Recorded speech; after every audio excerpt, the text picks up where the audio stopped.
What's going on, everybody? It's your boy Adam.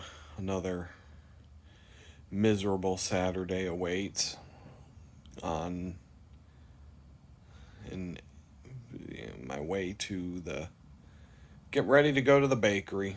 I'm gonna switch up the bicycle today and see how it goes. I'll kick it off a little bit, 20 minutes or so, into for the start of today's video that you're watching.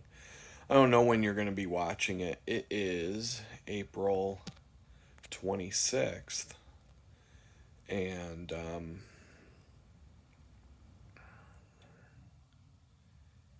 have a lot of anxiety right now. Um, Based on the things that I've discovered about the nightmare and the slumlord who's gone way beyond being a slumlord. Every day I find out something new. And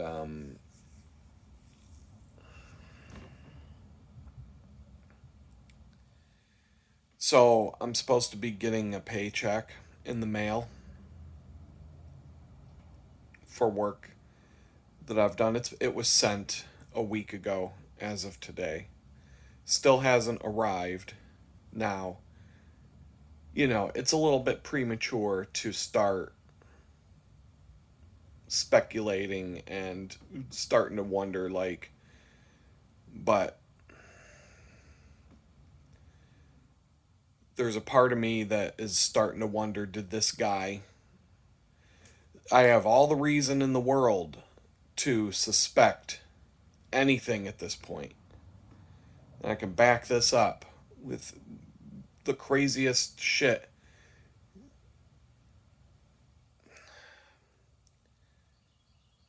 Let's just say if I come home from the bakery on Monday, between today is Saturday morning, if that check is in the little mailbox next to my door between Saturday morning and today,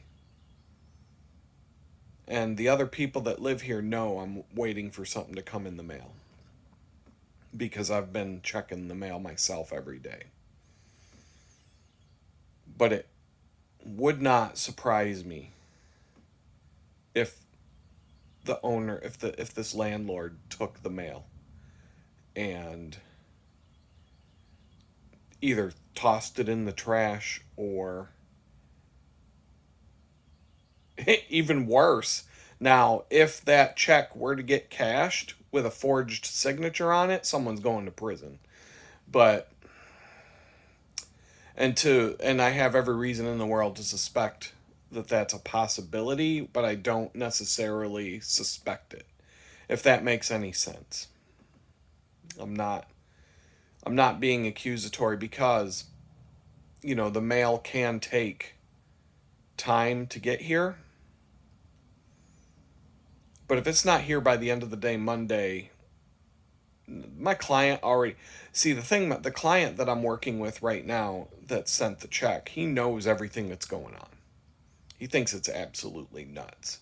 He knows details that you guys don't know. And his mind he's like completely blown away by this. And so he's on my side. And so one way or another, but I need that money to move. And it would not, if this guy, if this guy's trying to block me from either being able to pay the rent at the end of the month so he can evict me, or block me from finding a new place to live or whatever by just going, oh, look at that, a check, throw it in the trash. If like the situation has gotten so fucked up right now that my mind will jump to these conclusions even if they're unfounded, and that's what I have to keep telling myself. There are a number of things that I have been concerned about that, like, every time I leave this place to go to the bakery now, or even to go to the grocery store, I'm wondering what I'm coming home to. Just because of everything that I can't tell you about right now. And when your mind will be blown when I talk about everything, the day I get to the point where I can just sit down and lay it all out.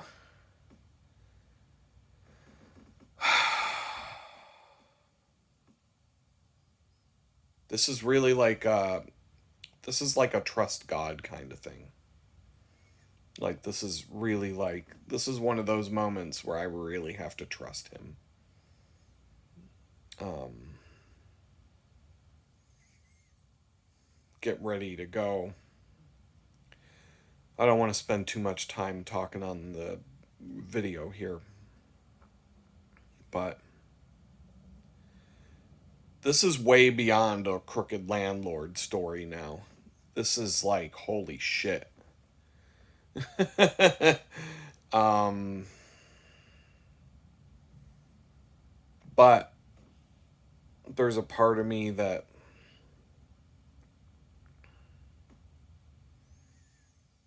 I'm trying to think of the right way to put it.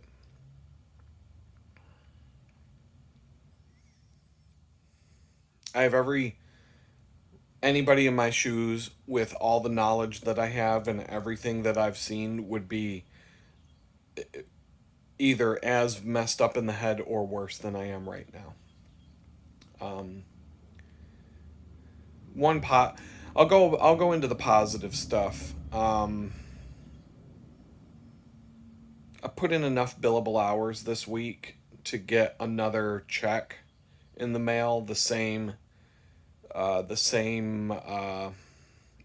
almost the same amount as the check that I'm waiting for today. And that was just in a span. They were 1 week apart. Um, if I can keep doing that for a few more weeks, even, I'll be in really good shape. I just have to get through this struggle period, and there's something else going on that I really can't talk about that's bothering me to an extent. Something I can't do anything about. Um, and so I'm not even going to talk about it. It's not worth bringing up on these videos. It's something I can talk about with people one on one, but there's just certain things that can't be said for various reasons.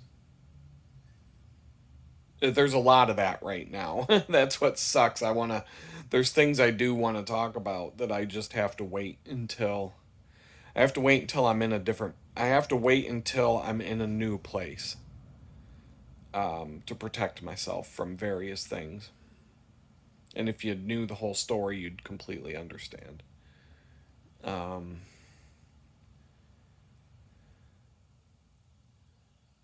I'm still trying to figure out why I'm in Houston, Texas.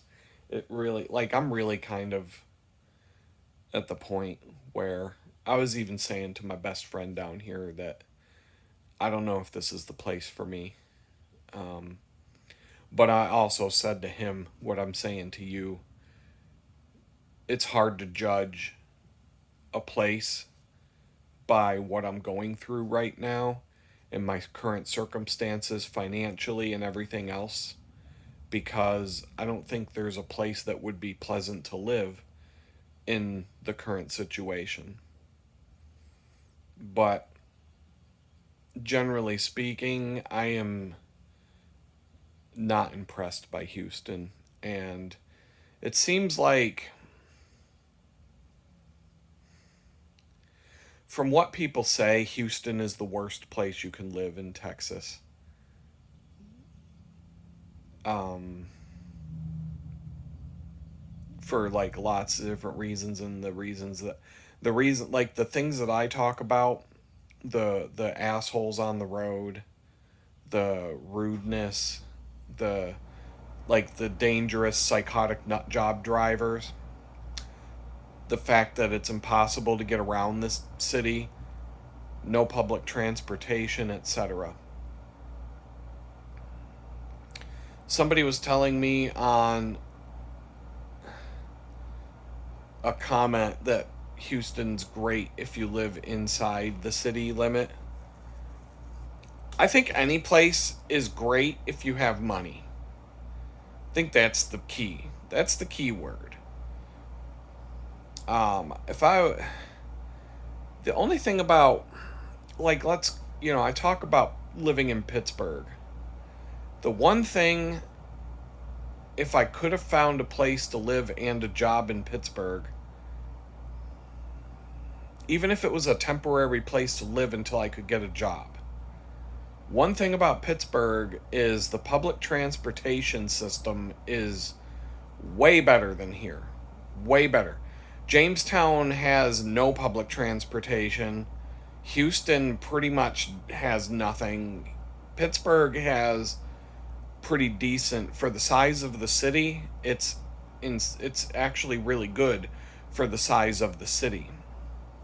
In fact, I don't see anything as good as Pittsburgh anywhere I go, to be honest. Boston, New York City, yes. New York City has public transportation that can get you pretty much anywhere. And on trains instead of buses, which is better.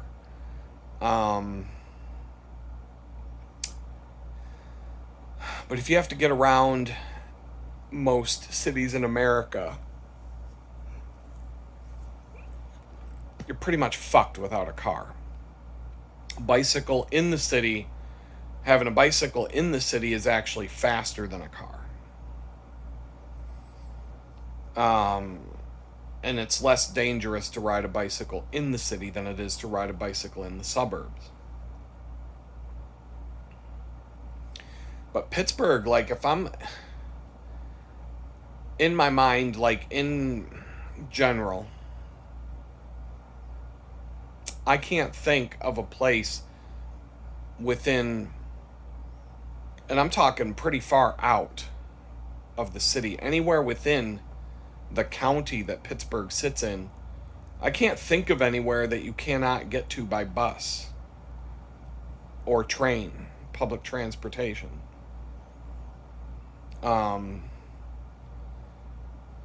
It would be nice to have a second option to get around. Somebody, some people, I don't know, like trolls and or people who are not trolls, but people have left comments about, why don't you just take Uber to work? Why don't I just work for free? Why, at that point, why don't I just work for free? Yeah, I'm going to spend $50 a day to take an Uber to work where I make less than $100 a day. Like, how? I don't even, like, sometimes I read the comments and I'm just like, is this a joke? It's more than 20 miles. It's just over 20 miles. I don't know what it would be driving, but let's just say 20 miles. Uber would be like $20 each way. So $40 just to get to work and back. If I were to eat breakfast, which I'd probably have to skip if I was doing that, $10. So you think, I'm going to spend $50 to make 80 to 100. I'll make $80 to $100 going there. It ends up being enough to pay for some groceries and stuff like that. It doesn't pay for me to live month to month at all. If I worked full time, if I worked 40 hours a week, every 2 weeks I would get a check or a deposit in the same amount. Actually, okay, so if I worked there 40 hours a week, I would get less money every 2 weeks than the invoices I just sent out 1 week after the next. So I just made double the amount of money that I'd make working there. in the span of, in the last 2 weeks, I made more than double what I would have, more than double in the last 2 weeks doing my freelance work, billable. I have to send out an invoice. I wanted to do it last night. I was wiped out, too tired. Doesn't take long to do, but if I can fit in a few more hours tomorrow on the project I'm working on, I'll talk about that in a minute. I can just add them to the next invoice I send, because this particular part of the work I'm doing is an hourly rate, and it's win-win for both of us. It's a low hourly rate compared to what I would normally charge, but at the same time, um, in order for him to get where he wants to go, and I like this guy a lot, and I hope I hope this is helping. Um, Time needs to be put in, but he doesn't have the to make the investment. I don't know how to explain it. I'm not going to say he can't afford it. I'm going to say that until this thing that he's working on starts generating revenue, he would just be throwing money down a pit until something comes back. And so I'm trying to help him not. I'm trying to get him more bang for his buck. And if he starts making, like, if revenue starts coming in from this, it's like a side project for him. He's a business owner, but this is like a side project. And there's potential there. But I'm helping him twofold. I'm helping him with his marketing and design, but I'm also helping him organize some things that are kind of chaotic. It's something he's been wanting to do for years and years. Everybody tells him that he needs to do it, that he should do it. He feels like it's kind of one of those situations where you feel like something is your true calling, but you don't know how to shift. I'm going through the same exact thing. There's a true calling, there's something I'm supposed to be doing, but I'm constantly pulled into the things that are wasting my time and sucking my soul. And so it's kind of like, I feel like it's a good opportunity for both of us. For me, it's an opportunity to learn some things and work on some things that can help somebody. And even though I'm making less money per hour, it's working out to be more than I'd make. I can make more in 1 week doing this than I could in 2 weeks working at the bakery 40 hours a week. So if I do this 4 days a week right now and work at the bakery 2 days a week, then I'll be way better off financially. It's just, when this fell into place was like a couple of days after the landlord came at me and threatened me on April 3rd. So this was already in the works. And if the landlord hadn't come and done what he did, and I had a couple more months to stay in this tiny house, I would have been able to sock away and pack away enough money to get out of here and go get a car, or, and to do some things that need to be done and have a little bit of a cushion. But instead, I'm scrambling, and I'm going to be flat broke. I'm going to get down to the point where I might have $20 to my name and bills coming up that need to be paid, and automatic bills that have to come out of my account that I can't do I might have to shut off some of my software for a month or whatever until I can afford to pay the bill. I don't know. It's bad. But at the same time, it's like God seems to take care of it. I've got a check coming in the mail, so it should be here today or Monday. If it's not, then I can start to. I don't have any reason to suspect what's on my mind right now, that like somebody's taking my mail. I don't believe that the other people that live here would do that. And I I don't have a reason to believe it other than my own mind and my own imagination, and the things that I've seen and discovered in the last few days. And it's just I postponed a viewing. It's kind of like maybe I'm just being led by the spirit, because I had a really strong feeling to postpone looking at a place. And this might be the place. I don't know. It There were three places I was looking at. One of them I crossed off yesterday. I tried to make it work. Would have been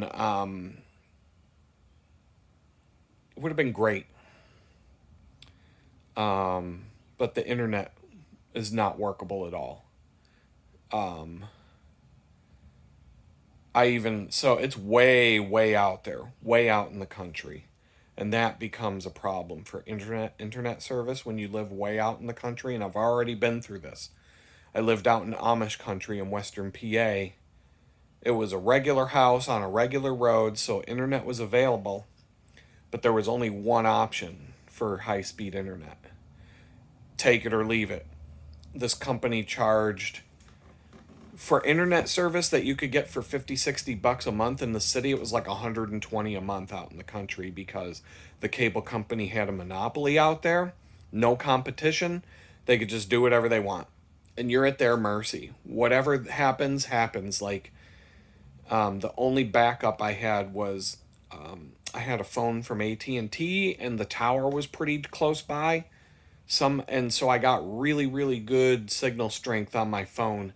And if for some reason my internet went down, which was it was very rare, 3-4 times a year for a couple hours maybe, if a line went down somewhere. But so it was pretty reliable. But if it did go down, or even if I was having problems with my Wi-Fi network, which that was about once a month, I would have to shut everything down and reboot the whole network, because it was so complicated that it would just get jammed up. But at the end of the day, I had a phone with a 5G signal that I could use as a hotspot, but they cap the bandwidth on those per month. And so if you go over a certain amount, you get charged out the ass. And I could have got as a backup, I could have got the AT&T 5G home router, which has a better antenna and better capabilities than your phone. But once again, they cap the bandwidth. It's not unlimited. So if it's not unlimited, it's not worth it, because they'll gouge you. Now, if I was using this as a backup internet, or I was thinking about using it out in my office as my main connection in the office, and using my home internet as but it's kind of like all these things I thought about but never did. Just because it just didn't seem like it was worth the money. I was already getting gouged for home internet, 120 a month, when it would cost 50 a month in the city, because in the city, there's 3 companies to pick from. And so this cabin out in the woods, it had a good vibe to it, and it was way better than this place. And money wise, it would have been just as cheap, or possibly it would have been about the same price as what I'm paying here, but way better. It would have been a major upgrade in terms of being a nice place, and the setting, quiet, completely exact opposite of this. But 2 things happened. The internet was the deal breaker.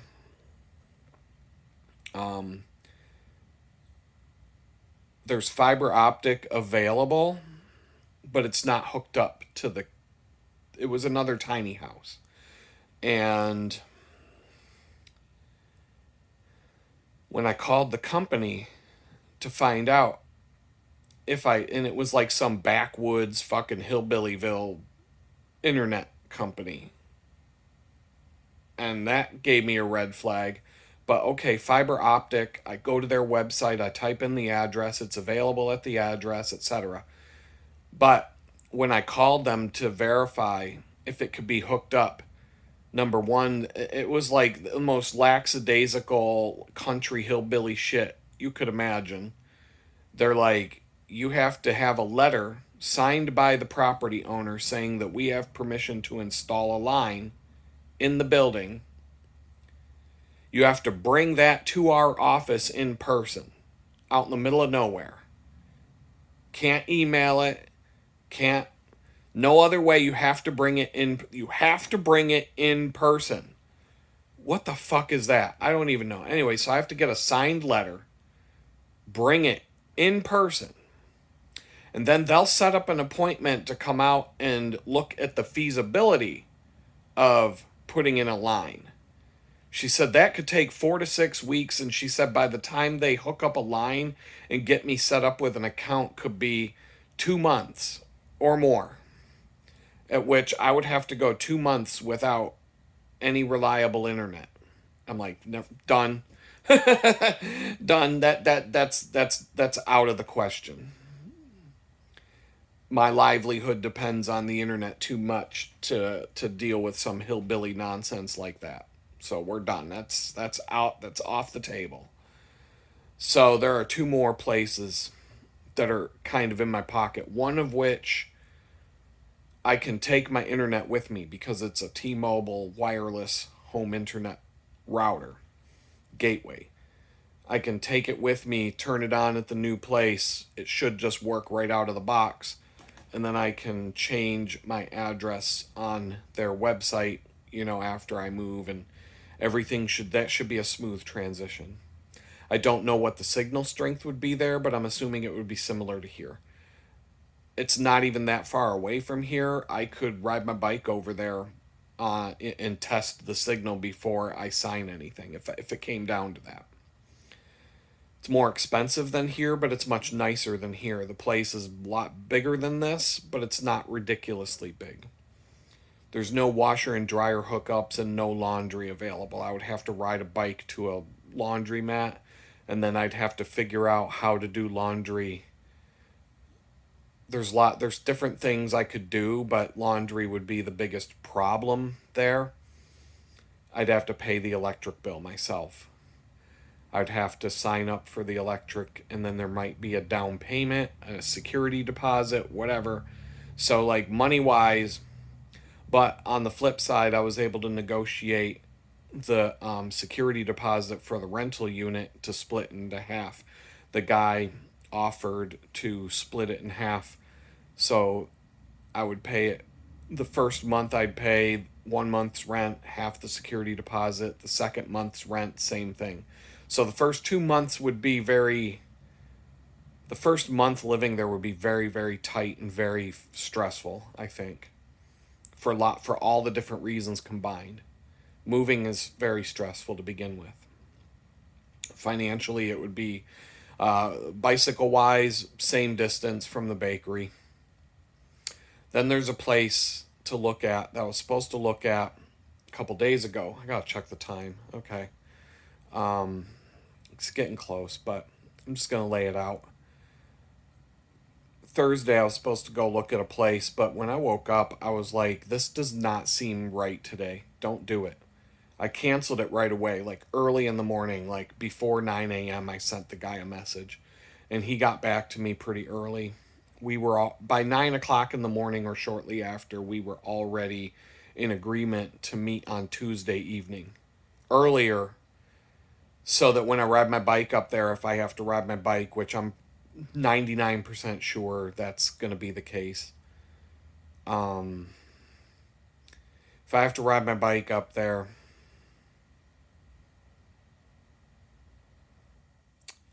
I'm having random thoughts as I talk that cut into my train of thought. But if I go and look at this place on Tuesday.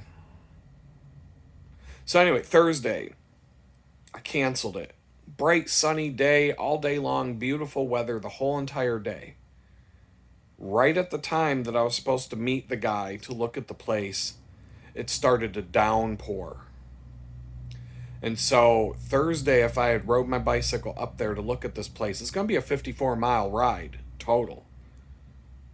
20 something miles there and 20 something miles back. So it's not insignificant. And but anyway, to get there and back, it's not a big deal, but it's a lot of riding. Um like 3 hours on the bike, maybe a little more, aside from being there and whatever else. I have to give myself extra time for dumbass shit like bad directions. But anyway, torrential downpour. I would have had to ride home at night on the Route 45 access road in a torrential downpour. Like, three of the worst things imaginable all at once. And so, like, when it started to downpour on Thursday, right at the time I would have been there, and then it poured rain like a torrential downpour the entire time that it would have taken me to ride home from there. And then it stopped, and I sat here. I got work done. In fact, I got through to a milestone where I was able to send an email to the client and say, look, this thing's live now. And it just kind of told me, man, thank goodness you did. Thank God you had that premonition not to go today. And so the check didn't come in the mail.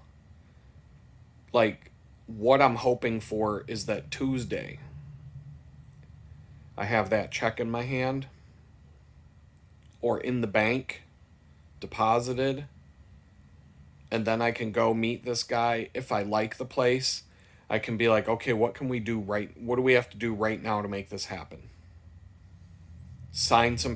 Make a payment, sign some papers, get this moving.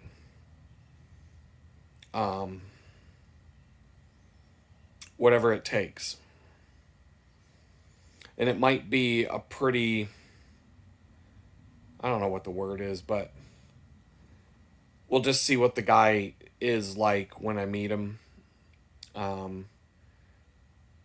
But this place is closer to civilization for sure. And it's closer to civilization, but it's tucked away in the woods.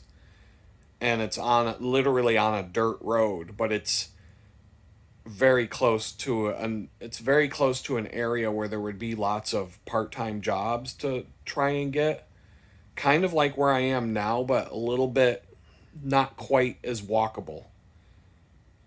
There might I haven't done I've looked at it, but I haven't looked at it in deep detail yet.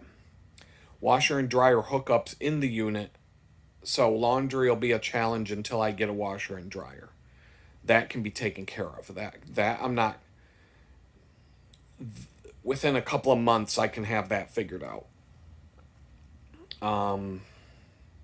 Groceries would be harder, but I can figure that out. Internet is another thing that I would have to be able to verify. That's my ticket. See, that's my delay tactic on Tuesday. When I go look at the place, if I want to move there, I'm going to tell the guy, I'm going to be like, look, I really want to do this, but I have to verify that I can get an internet connection hooked up here. And I need to verify it myself. I can't take someone's word for that. I have to know what company it is, and I have to get a hold of the company myself and make sure and verify that I can sign up for that. And then a couple other, like, whatever. If it's meant to be, God, I think, if this is what God wants me to do, I don't have to worry about it. He'll make it happen. That's the way I'm going to look at it. I'm not attached to it. I don't have any expectations other than go look and see what it is. But it does look like it has the potential to be a significant upgrade. And if a couple of weeks from now, I'm sitting in the woods in a tiny, it's a small house. It's not a, I wouldn't call it a tiny house, but it's not, it's a small place, like a size for one person kind of a place, but it's got a yard. It's private. It's in the woods. It's on a dirt road. But it's close to town. It's hard to explain why it's in the woods, but it's in the satellite image. It's like, oh, that's kind of a gem. That's kind of cool the way it's tucked back there. I can explain it better later. But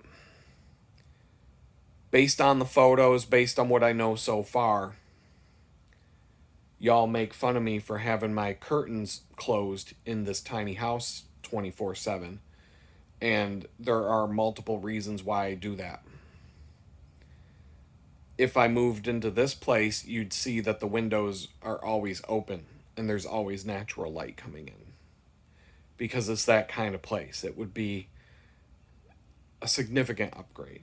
So I'm gonna let you go because I gotta get ready to go. I'm not feeling like this bakery shit gets worse every time I go mentally, and I got to get myself mentally prepared for this today. I don't know if today is going to be a good day, but I will pray the prayer that I pray, and usually that helps.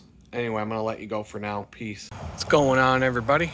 I'm taking a break on the ride home today. I'm a bit tired. I'm just lacking energy, and this is a little bit more quiet spot to chill, but it's farther from home. So I'm in the woodlands, and I just decided today was a good day to just chillax on the rich asshole sidewalks / bicycle path. And I can get about 9 miles out of my ride home if I stay on this bike trail network, which basically goes right next to the same roads that I take. It's a slower pace and it adds time to my ride, but at the end of the day, it's a little more chill. It's in the shade, and today it's just, I'm not in a hurry, and I figured that out as soon as I got on my bicycle this morning. I took the faster of the two bicycles, so at the end of the ride, it really, it didn't matter. It didn't suck my time too much because the bicycle itself is just a faster bike. You feel it when you're rolling, when you're coasting. You just feel the bike glide. If you're on a mountain bike with big, wide tires and knobby treads and soft tire pressure, when you stop pedaling and just coast on a flat street or a sidewalk or whatever, if you're on a flat paved surface, that bike will slow down super fast. You got to keep pedaling to keep your speed up.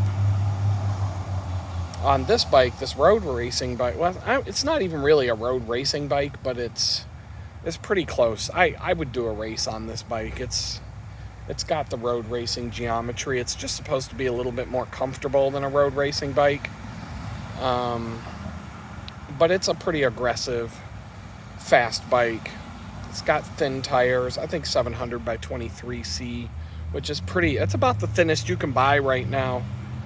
Back in the day, you could get 700 down to 18 millimeter wide. 17 millimeter, 18 was about the narrowest I ever rode or saw. But this day and age, 23 is considered the 23 is considered the thinnest. I don't see any thinner than that on Amazon when I'm looking for tires. And the tires on my road bike, or on the Red Rocket, I believe are 700 by 28 or maybe 25, but I'm pretty sure they're 28s. I've been taking some cycling advice and bumping down my tire pressure 20 psi based on a couple of calculators that I've used. And I've been riding for a long time, so I know the difference. I I go on week-long bicycle rides where my tire pressure will naturally drop 20 pounds over the course of a long ride. Tire pressure isn't, it's just like your car.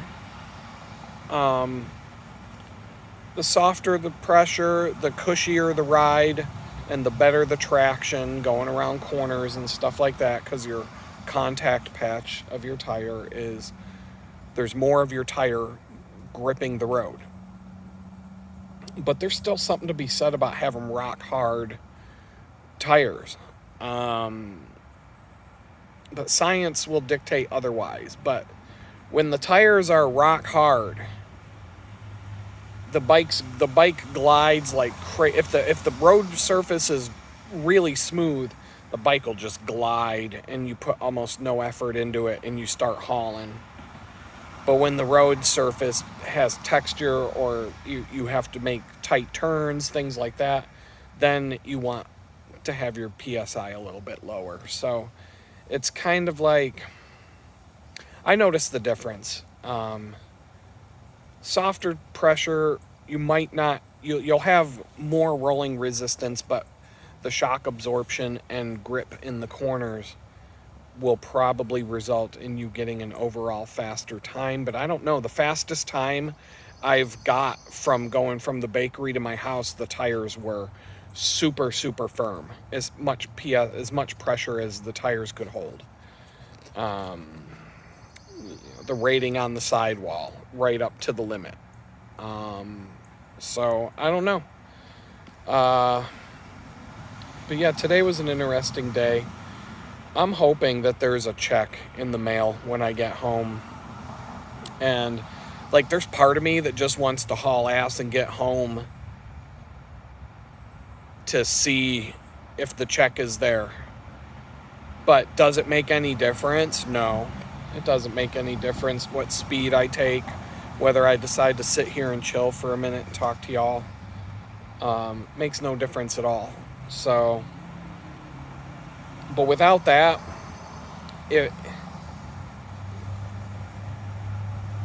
when I tell you everything there is to tell about this crazy situation with this slumlord and everything I've learned, oh boy, oh my God, you have completely understand why I'm having these thoughts of, did this guy take that check out of the mailbox and do something with it? Why I'm so paranoid every time I leave. Anytime I leave the place now, I'm paranoid. I took my other bicycle and locked it inside this morning. So that, because what I'm going to do, in fact, I think this is what I'm going to do from now on. The tiny house is in a backyard. The whole property is surrounded with a fence. It's not a ghetto neighborhood. It is a ghetto neighborhood, but it's not a ghetto. It's hard to explain. The chances of some stranger just coming back in the backyard and going through stuff and stealing something out where those bicycles are is going to be slim, in my opinion. So I just leave the bikes on. That's why you see them on the porch and they're not locked up. Believe me, if I thought that there was a chance that someone's going to come in, there's other places that I can move where those bicycles aren't going to be they're not even going to be left outside, let alone like that. So, but now, if I'm leaving them on the porch, like say I'm home for a few days, I'm going to use a cable, and I'm going to lock them I'm going to use a cable to lock them. But I got to go through my bike locks, and I got to go through some stuff and figure out how I'm going to do it. Just a deterrent around the frames, back wheels, and lock it to one of the columns that hold up the roof covering the front door, the door of the cabin. And I'll just do it like that. But when I leave to go to my job, I'm leaving the other bike. Anytime I'm leaving for like the whole day, I'm leaving the other bicycle inside the cabin from now on. My spidey sense is way through the roof right now. And like I said, if I could tell you everything that I know right now, you'd feel the same way. So there's a reason why I'm paranoid about this check not having showed up in the mail, but the mail can be slow. If this guy put it in right now it's Saturday afternoon. If he put it in the mailbox at the post office or wherever he sent it from, if he dropped it off in the mail after the collection on Saturday, then it may not have been picked up until Monday. What time it leaves Jamestown from there, I don't know. But let's just say it left Jamestown sometime Monday or Tuesday morning. Who knows? You got to give it 3 to 5 business days. Normally 3, but it's going a long distance, so who knows? I found out that there is a service that you can subscribe to on the United States Postal Service, informed delivery. So you can log into the U.S. Postal Service website and you can look at photographs of your mail that's headed to your house. Like when the mail system scans your mail, as it does every envelope, like they have systems that read the envelopes and the zip codes and all that crap, and automatically sort and distribute the mail, and so that it goes where it's supposed to go without having to be messed with by humans. Well, those images that the system takes are now available to you, and you can actually see photographs of the mail that's coming your way. But when I signed up for it, they wanted to verify my identity, and they couldn't verify my identity with my phone. Basically, I have the way I did it was they sent me a code in the mail. So in however many days, I'll get an envelope in the mail. It'll have a secret code. I'll have to go back to the post office website, type in the code. And so I'll have at least, when that code comes in the mail, if the check hasn't showed up yet, hopefully I can look and see if it actually got put in it'll give me an indication of, yes, the post office received it. I don't know if it shows up as, I don't know if they mark them as delivered, or I don't know how the thing works. I just thought, I was like, wow, that's pretty cool thing I didn't know about.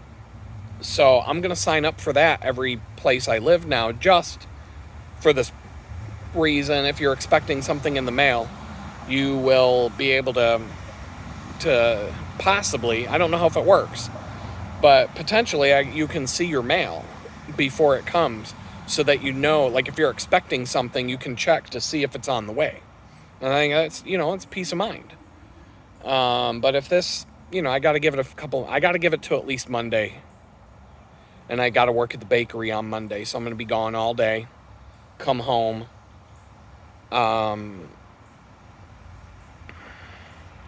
Problem with this is it's going to look like a check. That's the thing. The envelope, it looks like, you look at it and you're like, oh, that's a check.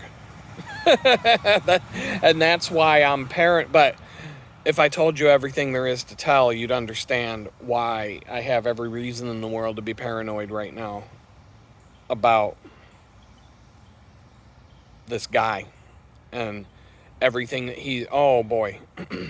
For me to tell you everything that's happened since, well, I'm just gonna, what I'm gonna do is, the first day that I am not in that tiny house and I'm safe and sound and secure in my new place, wherever that's gonna be, whenever that's gonna be, I'm gonna break down the entire story, beginning to end, dates, what happened, basically as if I'm explaining it to a judge. It'll be my practice run. Put it that way. I'm really trying to get out before the 1st of May. If I don't, my last day is going to be the last day of May.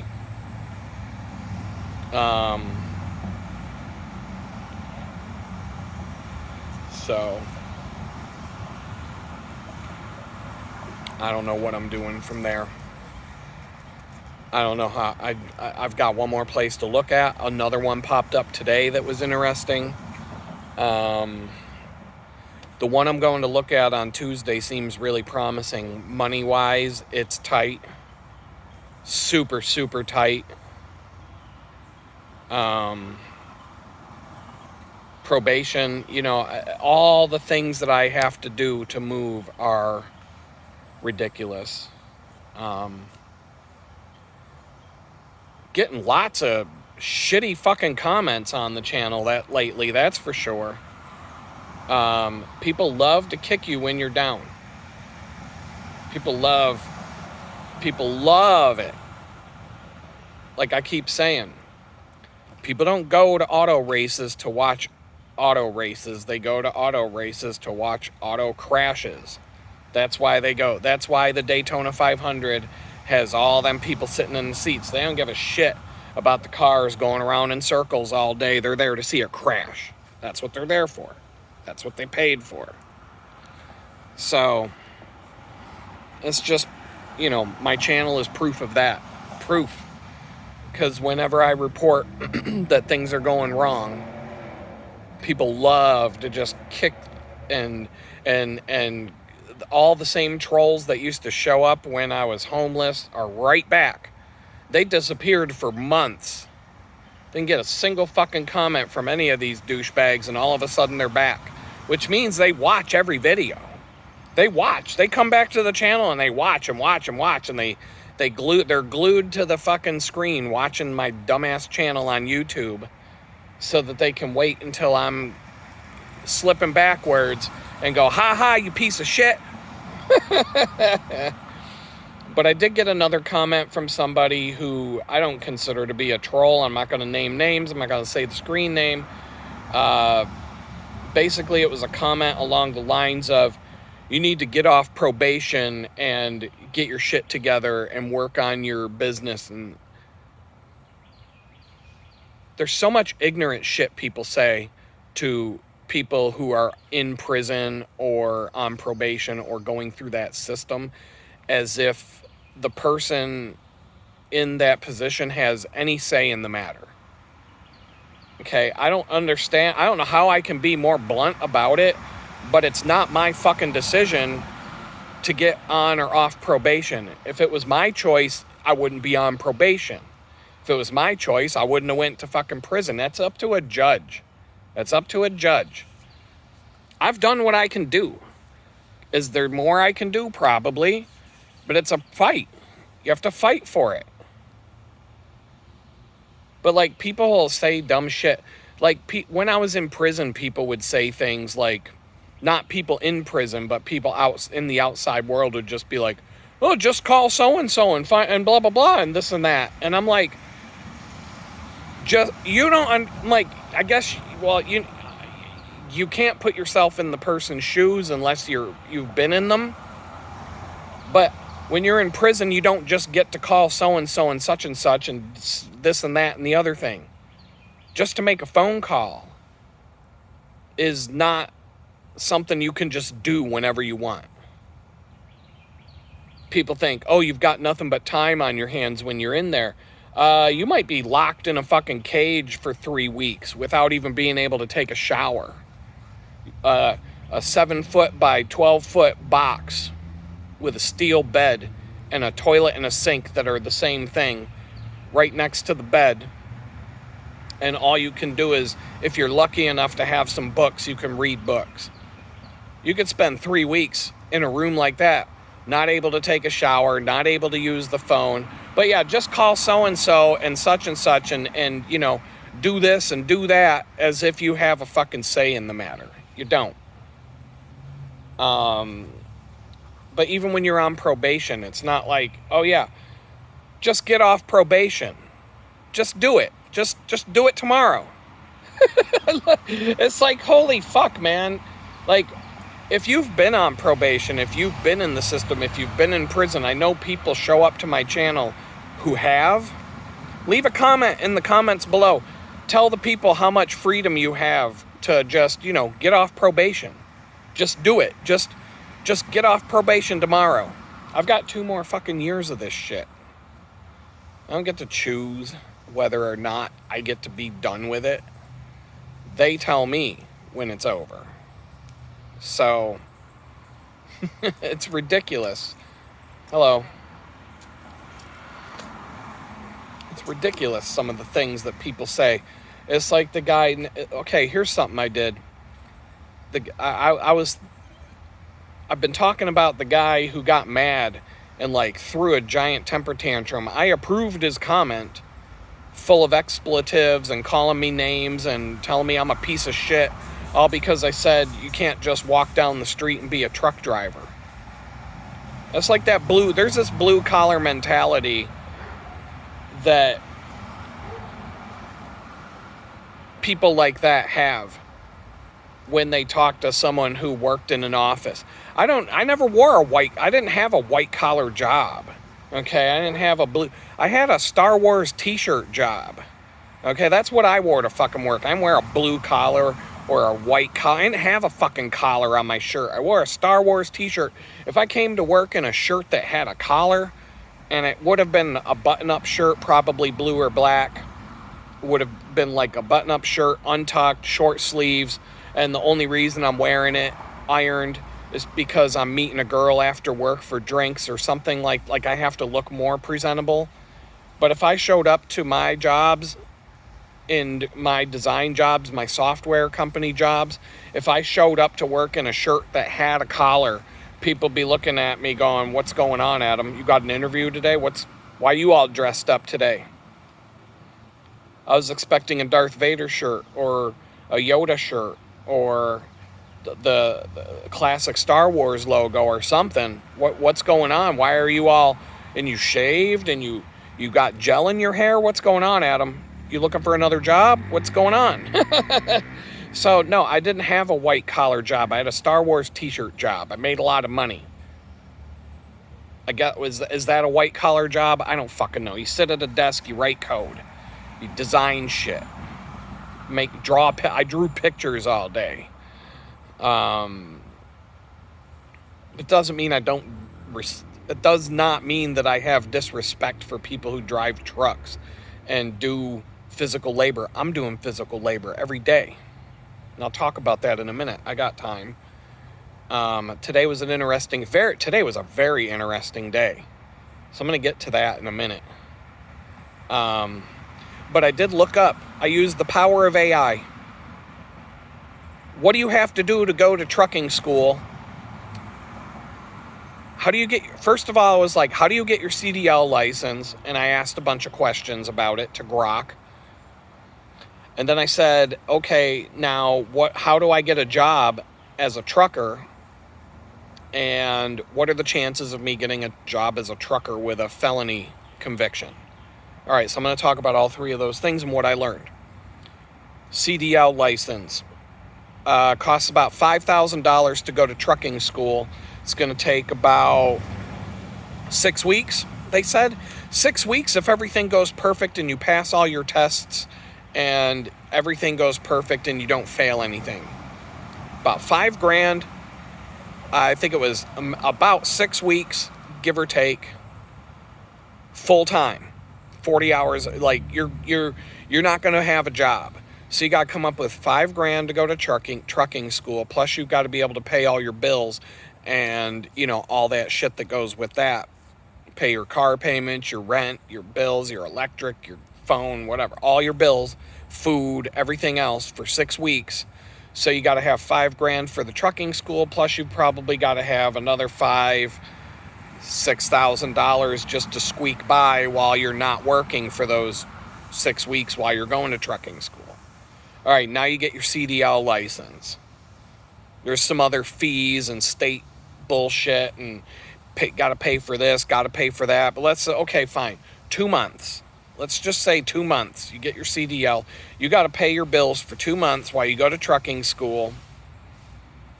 And there's a bunch of shit required by the state. I don't know. I skimmed through it. I'm like, okay, I just wanted to be educated. I don't want to run my mouth and not know what I'm talking about. All right, so there's that. That's just to get your commercial driver's license. There might be a program for someone like me. There might be a program for poor people. There might be a way to do it where it doesn't cost as much. Like, when I was at the homeless shelter, there were things that Goodwill would pay for you to go get training, to go work in a factory somewhere, and they would try to help you find a job, and they would even pay you for it. I could have made like $500 to go to manufacturing school, but it would have been like 2 months full time, like 40 hours a week or something like that. It was a crazy amount of time, and I would have had to do this every day for, I think it was 2 months, and I would have gotten paid $500 when I complete it.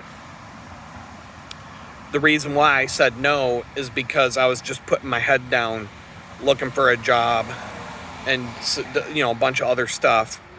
And then, probation was telling me I had to pack my shit and go to Pittsburgh. And they were just leaving me hanging in the wind. And so, different circumstances, I might have said, yeah, sure, why not? This could lead to a job. 20-something bucks an hour would have been fine with me. After the fact, if I could have got a job out of it. So anyway, they might have something like that to get into trucking. Okay, so then the next thing is, how do you find a job if you can't afford to go buy a big rig, right? And so, it gave me a bunch of information on different companies and different ways to do it, and et cetera, et cetera. And then I'm like, okay, now the kicker. What's the chances of me getting a job at a trucking company if I have a felony conviction? And it was basically, based on all the information I got, it's the same amount of chance that you would have if you're trying to get a job at Walmart, Target, just about any other fucking company out there. Slim to none for me. Because the answer was, it depends on your conviction, it depends on how long ago your conviction was, and all that kind of stuff. So basically it said, well, if you're willing to wait 7 years for your conviction to be in the past, you'll have a much better chance.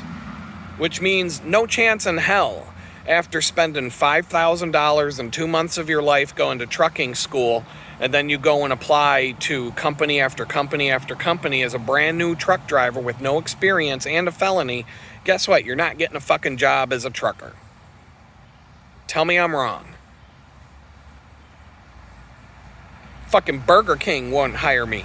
DoorDash won't let me be a biker trucker. They won't even let me pick up some bag of food on a fucking bicycle and take it to someone's house. So a fucking big rig company's gonna give me the keys to an 18-wheeler and let me drive a load of fucking Chinese junk to Walmart on the other side of the state? No. Fuck no. So no, you don't get to be a trucker. Some felonies. If I was a drug dealer, sure. If I was a child molester, possibly. But the guy who posted mean tweets on Twitter, fuck that. We're not doing, no, that's a violent crime. We won't give him the keys to the big rig. He's public enemy number one. We did a Google search. We saw he was all over Fox News, CNN, and this and that. And the other thing, speaking of what I just said about the child molester, okay? I was in federal prison in Danbury with a guy, Chris Cuomo, on CNN. Chris Cuomo, the broadcaster, the brother of Andrew Cuomo, the former governor of New York, had a producer. Dude's name was John something or other, I don't remember. Anyway, producer John, Chris Cuomo's right-hand man at CNN, raped a 9-year-old girl. This is the Epstein Island crowd we're talking about. Remember how I told you about Jeffrey Epstein Island and how all these fucking people are in on it? Well, Chris Cuomo's right-hand man at CNN, his executive producer, whatever the fuck, the dude who wears the headset and the microphone and directs all the camera angles and, cut to this and cut to that and fade in the commercial and fade out that. The guy who basically runs the show, Chris Cuomo's producer. I don't know the exact job title. You can look this shit up. I'm giving you enough. Can't remember the dude's last name. I can't. Just go to Google right now. Chris Cuomo's producer raped 9-year-old girl. Boom, you'll find it. It's there. All right, the producer of the brother of New York State's governor raped a 9-year-old girl, and he's doing 20 years in federal prison for it. But the guy who posted mean tweets on Twitter, I have 500 pages of Google results to my name search. The producer of Chris Cuomo's CNN show, the brother of Andrew Cuomo, the former governor of New York, who had to resign for being a fucking creep who tried to rape women. His brother, the producer of his brother's TV show at CNN, raped a 9-year-old girl, and he's doing 20 years in federal prison for that. He only has like 1 page of Google results when you search his name. And by the time he gets out of prison, that shit's going to be buried. It's going to be hard to find. I've got like 500 pages. Like, I'm the king of fucking Google right now when it comes to criminal search for someone's first and last name. I got 500 motherfucking pages, bitch. Yeah, I'm the fucking champion of that contest because I said mean shit on Twitter. But yeah, no, the producer of the former governor of New York, who has a show on CNN, or the producer of the brother of the former governor of New York, who has a show on CNN, that guy raped a 9-year-old girl, and he's doing 20 years in the federal prison system for that. You get like 3 news articles when you Google that shit. And that's just because he wasn't famous enough to get away with going, you know, he probably didn't get invited to Epstein Island. He's kind of like, you know, he got the table scraps from that shit. Read the news article. Read it. Tell me I'm fucking wrong. He gets less play in the media than the guy who posted mean tweets. Okay? So, he would have a better shot at being a truck driver when he gets out of federal prison in 18 years or whatever the fuck he's got left than I'm going to have 18 years from now, because even if it falls off my criminal record, you're still going to be able to Google my name and find out what a horrible piece of shit, #1 worst criminal that ever fucking walked the face of the earth I am. Because there's going to still, there might be 490 pages of search results on my name by, 20 years. By the time I'm dead, that shit's gonna live on for another 50 fucking years after I'm dead. My parents are both dead. And you can Google either one of their names. You don't see a fucking thing about them. Not one fucking thing. You see a funeral home notice for my mom and my stepdad. I don't even think you get the fucking funeral home note because he didn't have a funeral. So he donated his body to science, and so they could chop it up, and I don't even know what the fuck they probably had a bunch of college kids tear it apart in biology class and then fucking cremated him. But anyway, that motherfucker disappeared from the internet completely. I don't even know how you fucking do that. Pretty much anybody I look up from my past, I could type in any random name and I'll find something about them. You don't find shit about him. He's fucking vanished. You'd have a better time finding out which celebrities raped kids on Epstein Island than you would even knowing my dad ever lived. If you Googled his name, and when you Google my mom's name, you get a funeral card from the funeral home. She didn't even have a fucking funeral. She was cremated. But anyway, you get some obituary. You get some sort of fucking thing about my mom died. That's all you get. And that'll disappear in a couple of years. Me, when I'm dead, my great-grandchildren are going to be able to Google their great-great-granddad or whatever the fuck, and they're going to be like, holy shit, look what happened to him. Look what he did. My great-great-granddad's famous. I'll be 6 feet under or scattered to the wind or whatever they do with my dead body. I'll be worm food. For the only thing left will be a skeleton. There won't be any meat left for the worms, yet that shit'll live on. That shit'll be, there'll be 450 pages of Google results when you type in my name. So, the child molester at CNN, that his shit'll disappear before he even goes home. And he probably still has a mansion to go home to. Because those people, he had a mansion in fucking Connecticut. You can find a picture of his mansion in Connecticut. It's on the news articles. He had a wife. She obviously doesn't want anything to do with him anymore. Probably has one or two good reasons. He did rape a 9-year-old girl. So, that's one good reason to leave your husband. Number two, he's not making the money anymore. So that's reason number two. She's out. The money might be more important than the raping the little girl. If he got away with raping the little girl and was still bringing home the money, she might still be with him. Who knows? Because that's a lot of money. That's a big mansion. That's a big mansion in Connecticut.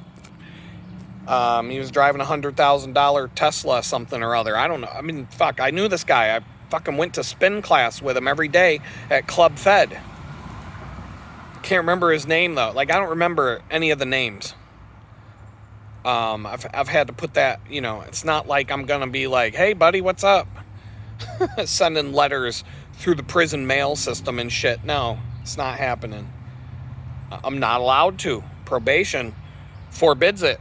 So I can't go and say hi to the guy who raped the 9-year-old girl who, I'd be like, hey, can you put in a good word for your buddy Chris at CNN? Can I get a job there? Well, no, I don't like to rape kids. So no, I guess, no, I don't qualify. All right. Thought I'd try. I'm poking at every avenue and trying to look at every option and leave no stone unturned. You know what I'm saying? So, today, let's just cut. We're 35 minutes in, and I can't stop talking about that. 35 minutes. What happened today? Pretty chill ride in. No horn honking, no douchebaggery all the way in. I can't remember one single incident. There was a triathlon going through this fucking Woodlands is just full of these yuppies and their fucking activities. So today was the Woodlands triathlon, I guess. They had half of the roads closed. But unlike the marathon, I was able to actually find my way through. In fact, it was kind of a blessing because each time I came to a roadblock where I couldn't go straight anymore, it was a road where I was supposed to turn anyway. And I'm like, all right.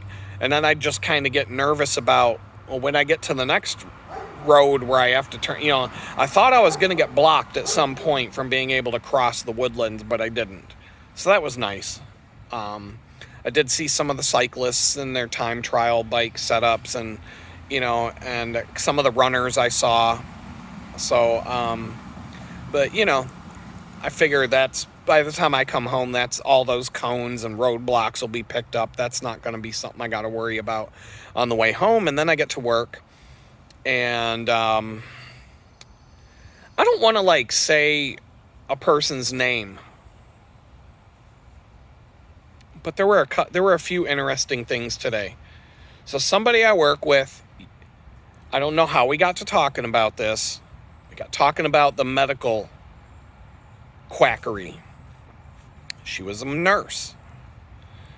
And she used to work for, she basically, from what she told me, she was a nurse that specialized in vaccinations. And she left that whole shit show behind. We'll never go. She's like, the medical field is so corrupt and such a scam that couldn't morally do it anymore. And she was telling me stuff like her son got really messed up from the vaccines. And she knows it's the vaccines. and the doctors were trying to like gaslight her, but she knows that like, well, how come every time he got one of these shots, he got all fucked up? And so like, I don't know all the details, but she was going on about that. We were talking at some point, and she goes, now here's a handy tip. I'm passing along a handy tip. If you watch this channel, I'm going to give you all the handy tips that I can give you as they come my way. According to a nurse who used to dish out the vaccines, I said, I cracked a joke, and I was like, I said, well, yeah, if they had a $5 cure for cancer, they'd lock that shit in a vault and it would never see the light of day. And she's like, you're damn right it wouldn't. She's like, ivermectin is the cure for cancer. The horse pills. According to the expert, specialized in vaccinations and all that stuff, ivermectin, the horse pills, is the cure for cancer. So stock up on that ivermectin. If you get cancer, take them fucking horse pills. Maybe your cancer will go away next week. I don't know. I'm just telling you from the horse's mouth.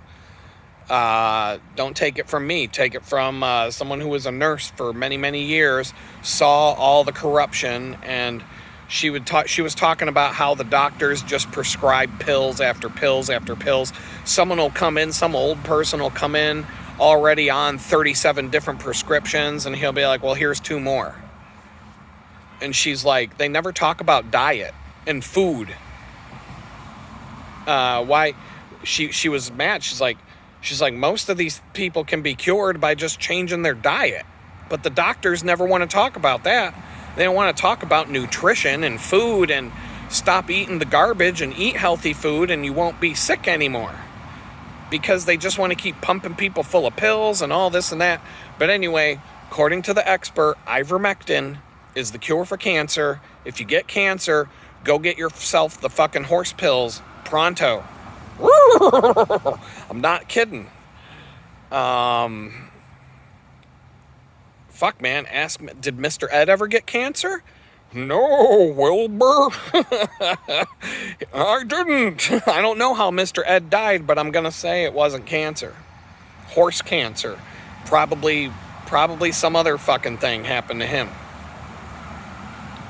I don't know. Did he get sent to the glue factory after he died? I don't know. But, yeah, Mr. Ed probably never got cancer. So, ivermectin, kids. If you get cancer... Now, what if that becomes common knowledge that cancer is cured with a $5 pill? That means both of my parents died a horrible, nasty 6-month to a year waiting to die death when these fucking cocksuckers could have gave them a $5 pill and cured their fucking cancer. How many of you know somebody who has lost to cancer? How many of you have battled cancer and survived cancer?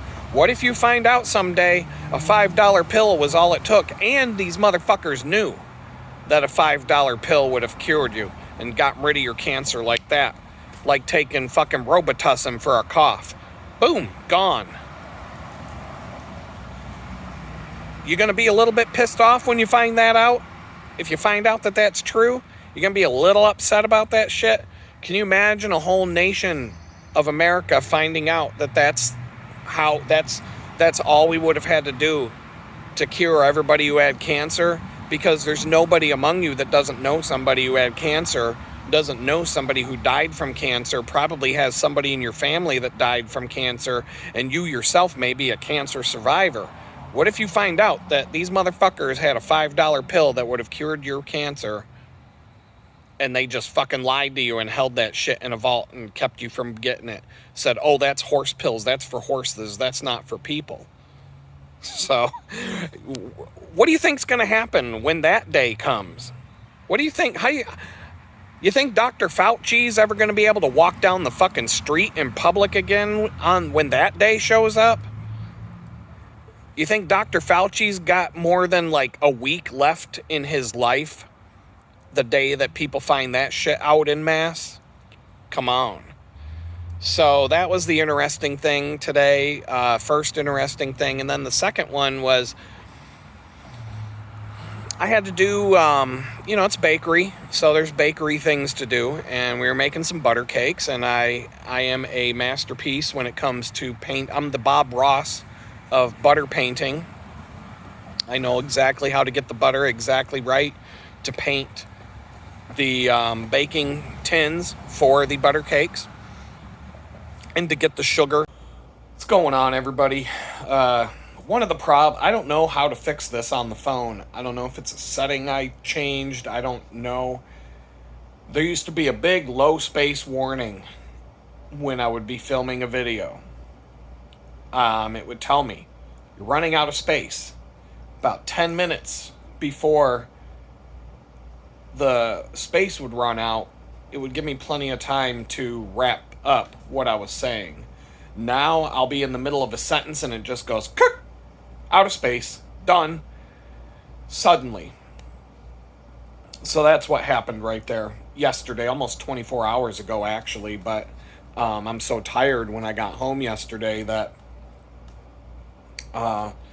today is Sunday, April 27th, and I took some time to relax today and just try to put this week behind me. I'm starting to do some things now. I don't know what I'm going to get done today. I'm not holding myself to any standard or any deadline or any of that. I got to go back to the bakery tomorrow. And then Tuesday, I'm probably going to have to go on a 54-mile bicycle ride. I'm talking about it now because by the time you see the video, it'll be a week after the fact. I'm going to look at a place on Tuesday that might be a good place to move. It checks off a lot of the boxes of what I would like to have. Windows that I can keep, windows that I don't have to have curtains drawn on, let natural light in, a real kitchen with a kitchen sink. From what I understand, it has a washing machine and dryer hookup. I don't think it comes with a washer and dryer. It's a small place. I think it's like a 1 room or 1 bedroom. It's a tiny little house on a dirt road. I don't even know if I'd call it a tiny house. Like, it doesn't fit that tiny house format. But it's better than a 1-room shack that's set up like a jail cell. Way better. In the pictures, it's got a big yard, it's surrounded by woods, yet it's close to civilization. And money-wise, it's only $50 a month more than what the landlord here wants to raise the rent to, but I also would have to pay for electric. And I'd also have to mow the yard. I think those were the 2 things that the landlord said would be on me. Plus internet, but I'm already paying for that. So I would have to buy a washing machine, a dryer, and a lawnmower. All of which, if I had a car, would be super easy to get on the cheap. I've seen washer and dryer combos, the stacked units, the apartment, like the smaller, economical sized. I don't even know if I want one of those, because then your washer and dryer are 1 unit, and if something breaks on one, you've basically broke both. I think a separate washing machine and a separate dryer are a better way to go for that reason, unless you just don't have room for a stacked unit like that.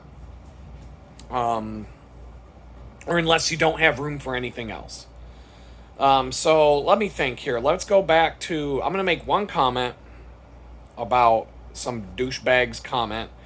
I'm going to talk about that for just a minute, and then I'll go back to whatever I was talking about when the video cut out. Let's see. So yeah, I got a douchebag comment today on a video that came out today. Somebody was pissed off that the video was recorded on Easter Sunday and now it's a week later, 7 days later. It's going to be really pissed off tomorrow when there's another video that was recorded on Easter Sunday and now it's the Monday after, a week later, and I'm still giving you videos that were recorded on that day. So, haha, you fucking dickwad. Enjoy that shit. Keep coming back, though. Keep coming back to leave your stupid douchebag comments and clicking that advertising revenue. You're helping me earn about $100 a month. I might not cross that line by the end of April. I'm getting close, but I don't know if I'm going to cross the line. But $100 a month, that's something that helps pay a bill. It's a grocery trip. If I get to the point where YouTube buys my groceries, that would be a big win.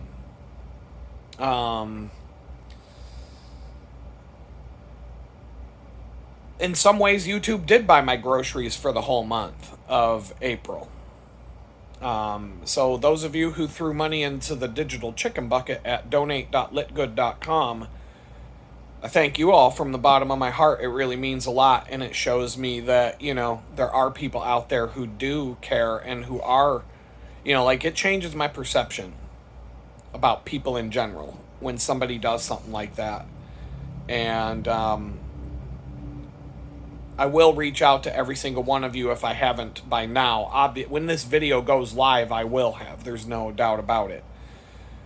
The last 24, it's been 24 days of dealing with this landlord, and it's been a rough 24 days since I've been, it really is like, I know I've said this already in more than one video, but I really think God's doing two things right now and putting me in this place for two reasons. Number one, he's got a better place for me. He's going to let me move before the 6 months is up. I don't even know how it's all going to happen. I'm nervous. I'm like, there's so many things that well, let's talk. That's part of number two. Number one, he's got a better place for me. I don't know where it is. I don't know the details yet, but he's going to let me walk away from this 3 months into a 6-month lease, and it's going to fix everything. I have a feeling I'm going to have I'm going to be able to take showers and take care of my hygiene again, basics, habitability. I'm going to live someplace that's habitable. And I'm going to get off of this noisy road. I've been listening to the noise coming from this road all day long today, and it's like, it's so bad the walls of this place shake like this. I swear to God, this is what it's like sitting here all day long. I'm feeling it right now. I don't know if you can hear it sometimes in these videos. The level of noise is so insane. I've never experienced this. I've lived in some bad, loud neighborhoods. I've lived in bad neighborhoods in the city of Pittsburgh where you constantly hear cop sirens and car chases and all kinds of loud. No, it's never been this bad. I've never experienced noise to the level it's 24 hours a day, 7 days a week here. I got woke up last night in the middle of the night like 4 times from loud ass vehicles driving by, sirens. I've heard car accidents where I'm just sitting here and you hear BAM! Like, you know what a car accident sounds like when you hear one. I've heard that at least 3 or 4 times in the last 3 months. This place is an absolute shithole. I mean, this is the worst scumbag shithole I've ever spent time in my entire life. Honestly, it's like the only place I've ever lived worse than this tiny little shithole was prison. And if I can rank the 4 different jails that I stayed in, the Metropolitan Detention Center where Puff Daddy lives right now, that was the worst place I've ever lived in my life. Then in terms of the dirtiness and the conditions of the place, the next place would be the CCA corporation-owned prison in Ohio called the Northeast Ohio Correction Center. That place was an absolute shithole. Then the Butler County Prison, which is a county jail in Pennsylvania, but it's basically a maximum security prison, the likes of which they keep out people like Al Chapo and the Unabomber and shit like that, but it's a county jail. It's a county jail that's like a maximum security prison. That place was clean, but it was an absolute shithole. And then Danbury, Connecticut, the federal prison in Danbury, Connecticut, out of all 4 places was the best. But other than that, if you count life outside the barbed wire fence, this tiny house is the worst place I've ever lived or had to spend time in. The homeless shelter is better than this, other than the stupid rules.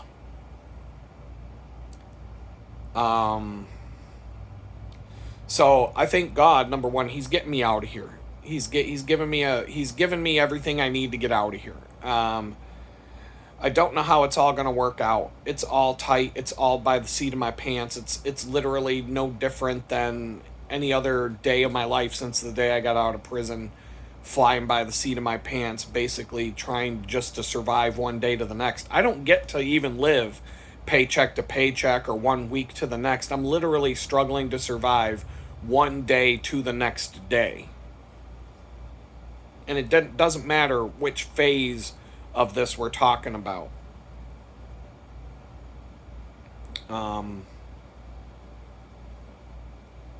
So God's got a plan. He's going to get me out of here.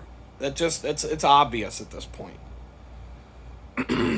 And the fact that the landlord threatened me and he came after me and started he escalated everything from I went from DEFCON 4 to DEFCON 1 in one morning, and that was April 3rd when he started harassing me and threatening me to whatever he thinks he's going to do, he's going to find out it don't work like that.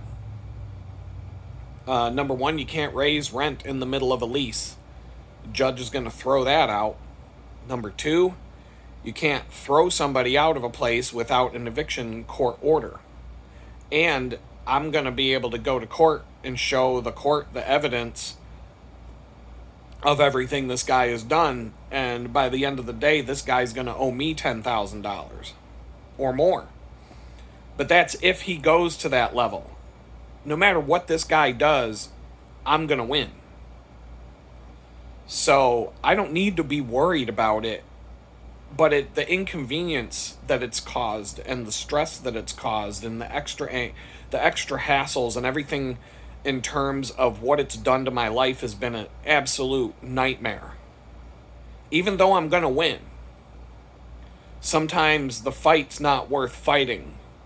The win, it's like a boxing match with Mike Tyson. If I went in the ring with Mike Tyson in his prime and somehow beat him, would it even be worth what I had to go through to win? I'm going to be coming out looking like Rocky Balboa with a big old lump. I'm not even going to be able to open my eye. My face is going to be all covered in blood. I'm probably not going to be able to think straight for the rest of my life because of all the brain damage. I'm going to be missing half of my ear because he bit it off.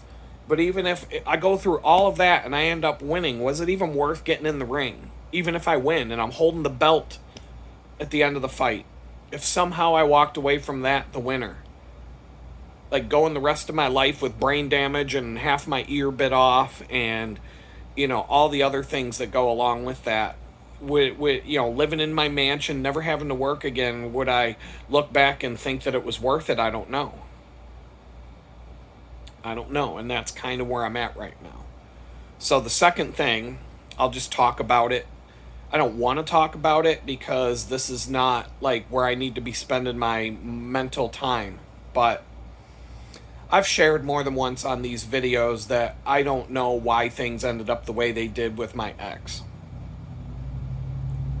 And without getting into the if you want the details, go back and watch more videos, give me more advertising revenue. There's plenty of videos where I get into that subject here and there.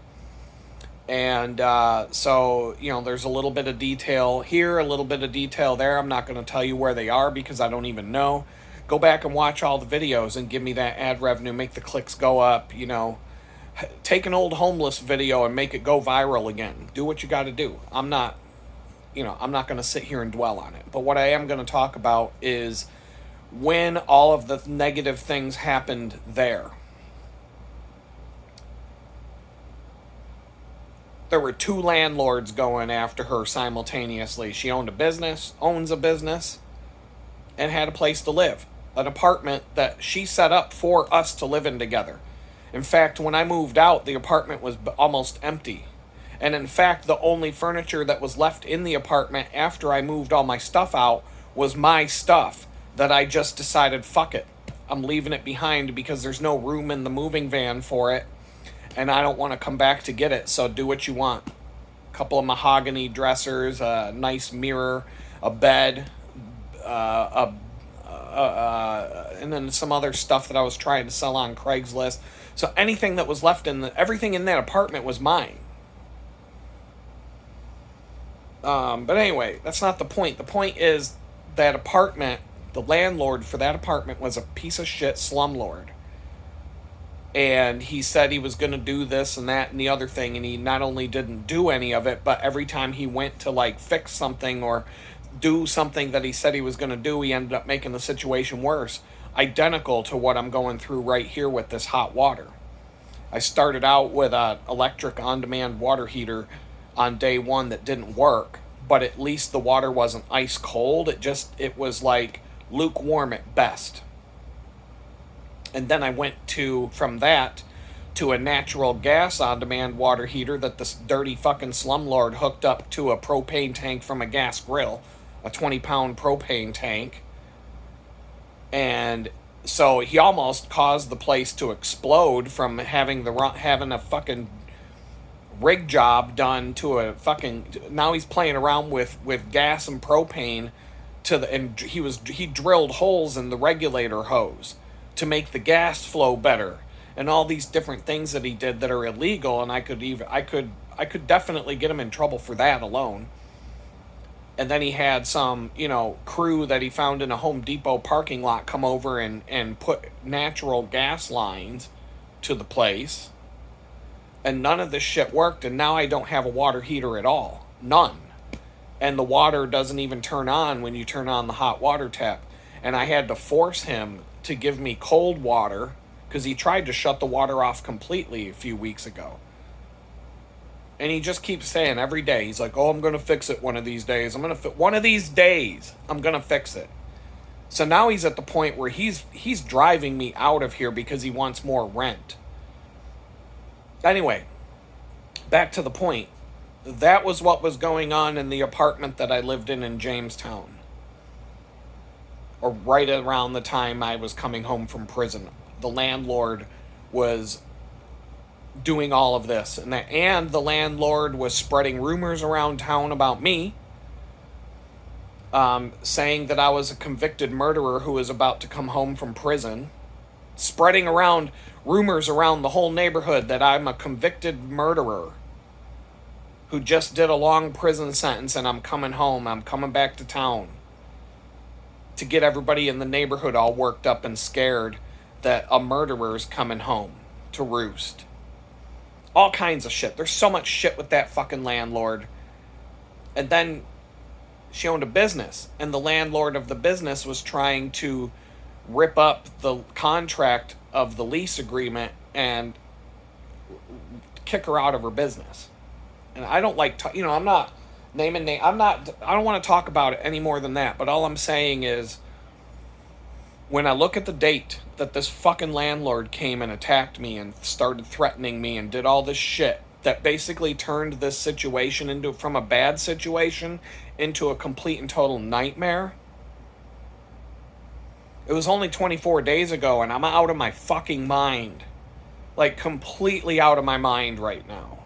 How I get from one day to the next without doing drastic things is a miracle in and of itself. That's a testament to the power of the Holy Spirit in me right now, because if it wasn't for that, there would be a crater where this house in this tiny house exists right now.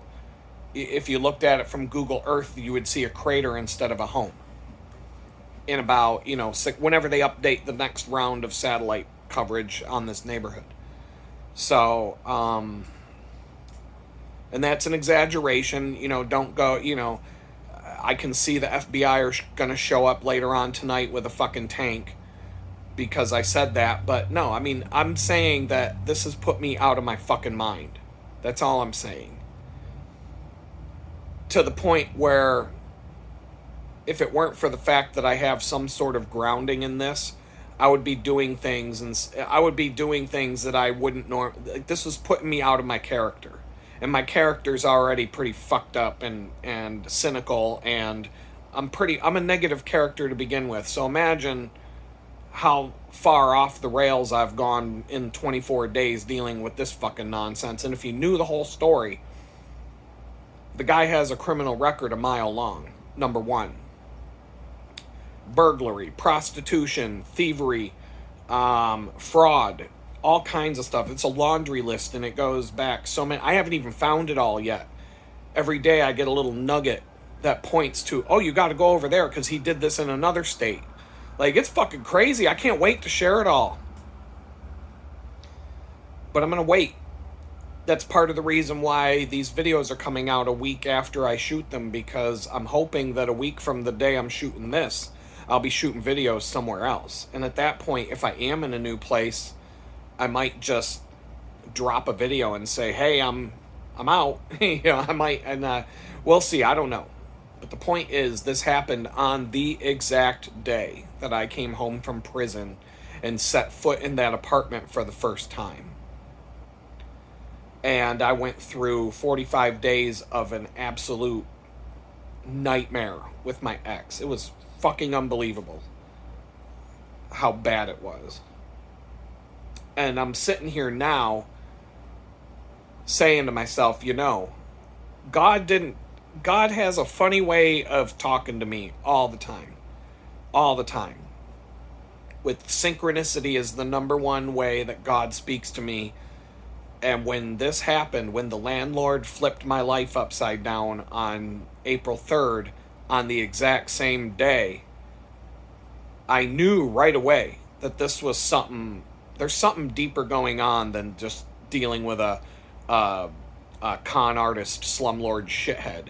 I knew that this was a bigger, something, this is a bigger situation than just dealing with that.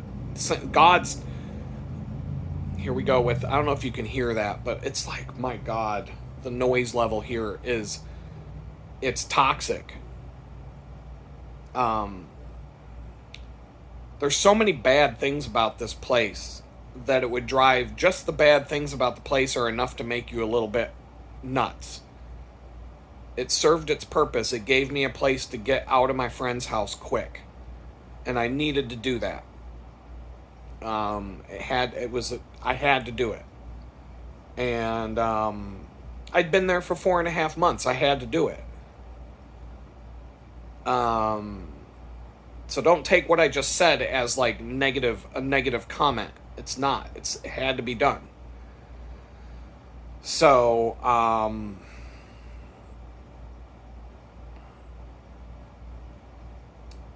here, but this place is bad.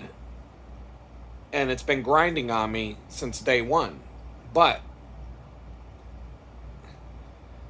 if this scumbag had fixed the fucking hot water and just left me the fuck alone, it would have been tolerable for 6 months. The 6 months would have went by, and things would have, you know, it would have been just a stepping stone to something else. But this guy turned it into a whole nother level of holy fuck. And so I'm dealing with that.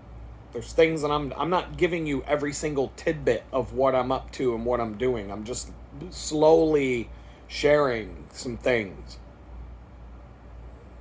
Little bit by little bit. But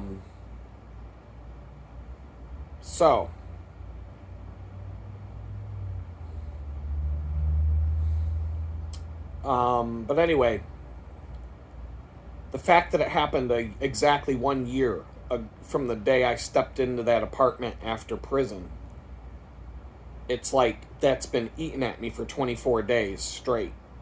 Why did it happen on that day? Not the day before, not the day after, on the exact 1 year anniversary of that day. Why did this situation go from, let's just say on a scale from 0 to 10, 0 being peace and tranquility and 10 being an absolute nightmare that is beyond like fixable, it went from like a 6 to a 10.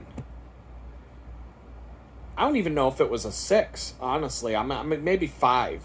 5, from a 5 to a 10, it doubled that fast. On that day.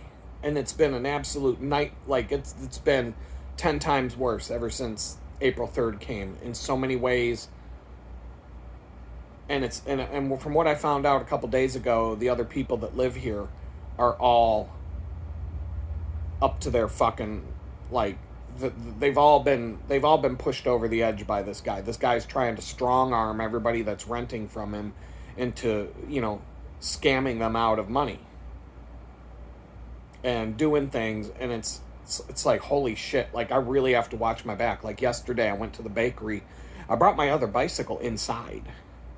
I'm not leaving anything out there that somebody could just, oh, by the way, yesterday on my way home, I was sitting at the park bench and I was talking about how I was worried about, I needed to receive a check for freelance work. And this client of mine knows everything that's going on. We talk regularly. He's a friend of mine now. It's not just a client. So I consider him to be a good friend. Cool dude. I'm gonna introduce you to him because there's a video where he does an interview with me, and I'm gonna have to put a little intro before the video, but it's live on YouTube right now. A couple of you have watched it because I shared it with you personally, but I'm gonna put it on this channel with a little intro from me to explain what you're about to watch. And like a 15-minute, it's going to be a long video because of the intro that I did, and the other guy, my friend, did an intro of his own for it. And so I'm going to put it up there because I think it's a good video, and it'll explain a lot of things that have been going on. But anyway, he got an invoice from me, and he knows what's going on, and he put the check in the mail, like, right away. As soon as he got the invoice, he was like, hey, buddy, I sent you that check. I hope you get it in a few days because I know what you're going through, and you need that to be able to move on, to get done what needs to be done. And so, because of how crooked this fucking guy is, I'm half expecting this check to get tossed in because I'm looking at the envelope right now. It came. That's the whole point. The envelope's sitting right there. I'm ready to take it to the bank. The bank's closed today, or I would have gone to do it. The bank, this crooked ass dumb bank that I have here, I don't even think they have mobile. They don't have mobile deposit on their app, and if they do, I don't know how to find it. They told me they do, but they don't, and it's a crappy bank. That's a whole nother story. I wanted to switch banks when I moved into this tiny house, and now that I don't know where I'm going to be living in the next few weeks, I'm in a holding pattern. So many things that I wanted to do, I've had to put on hold because I don't know what my address is going to be a week, 2 weeks, a month from now. This will be the 5th time I've had to move in the span of a year. How many of you have moved 5 times in a year? And I don't mean people living out of an RV where you go to a different RV park. I mean, like, literally having to pack up an apartment or a house and move 5 times a year. Not that I have a lot of stuff. The amount of stuff, a U-Haul cargo van will fit everything I own, for sure, 100%. A minivan, a Chrysler, the Chrysler Pacifica minivan, I had to make 2 trips to get everything over here. And the second trip was 2 bicycles, and that's it. 2 bicycles, and then I stopped at Target and picked up a few things so I wouldn't have to walk to the grocery store, and I could pick up a handful of things that would get me through the first couple of weeks. And then ever since I lived here, I bought a chair that folds up. Looking around, I'm like, oh, I got a wire shelf unit that I bought at Target, and I would like to not have to disassemble it when I move, just throw it in the back of the U-Haul and take it.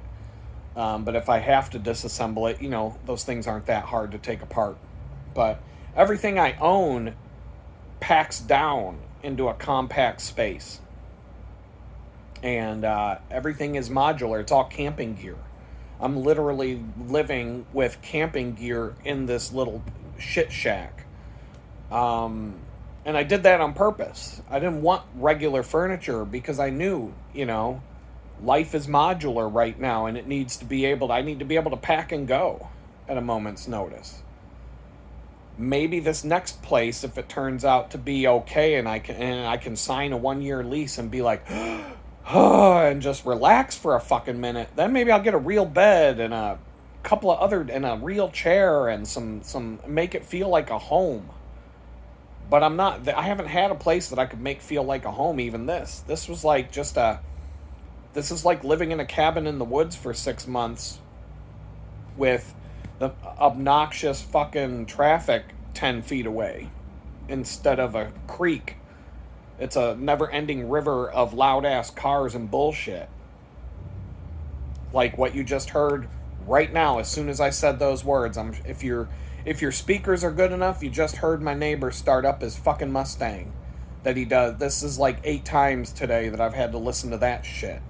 The walls are shaking right now because the thing's so fucking loud, but the microphone on the microphone on the phone here will only pick up so much stuff. So anyway, when I don't have notes in front of me, I change direction. I go down this path and then I turn around and come back and then I go down that road and whatever. So I'm just talking from the hip today. And so back to the reason why this turned into a fucking nightmare on April 3rd is because, number one, God's gonna put me in a better place. It's got a better place for me to go live. It's gonna be hard. It's not gonna be, everything's gonna be. It's going to be work. It's going to be hard. Money's going to be tight. Everything's like, I can't get a car again. It's probably going to be another 3 months before I can even think about going out to buy a car while I'm waiting for my money to stabilize and everything else. And then I don't even want to think about what's coming next. I don't want to have those thoughts and then draw the negativity to me. Number two, God is showing me that a big reason why everything went to hell when I came home from prison is because of bad landlords. That's a significant part in what happened there.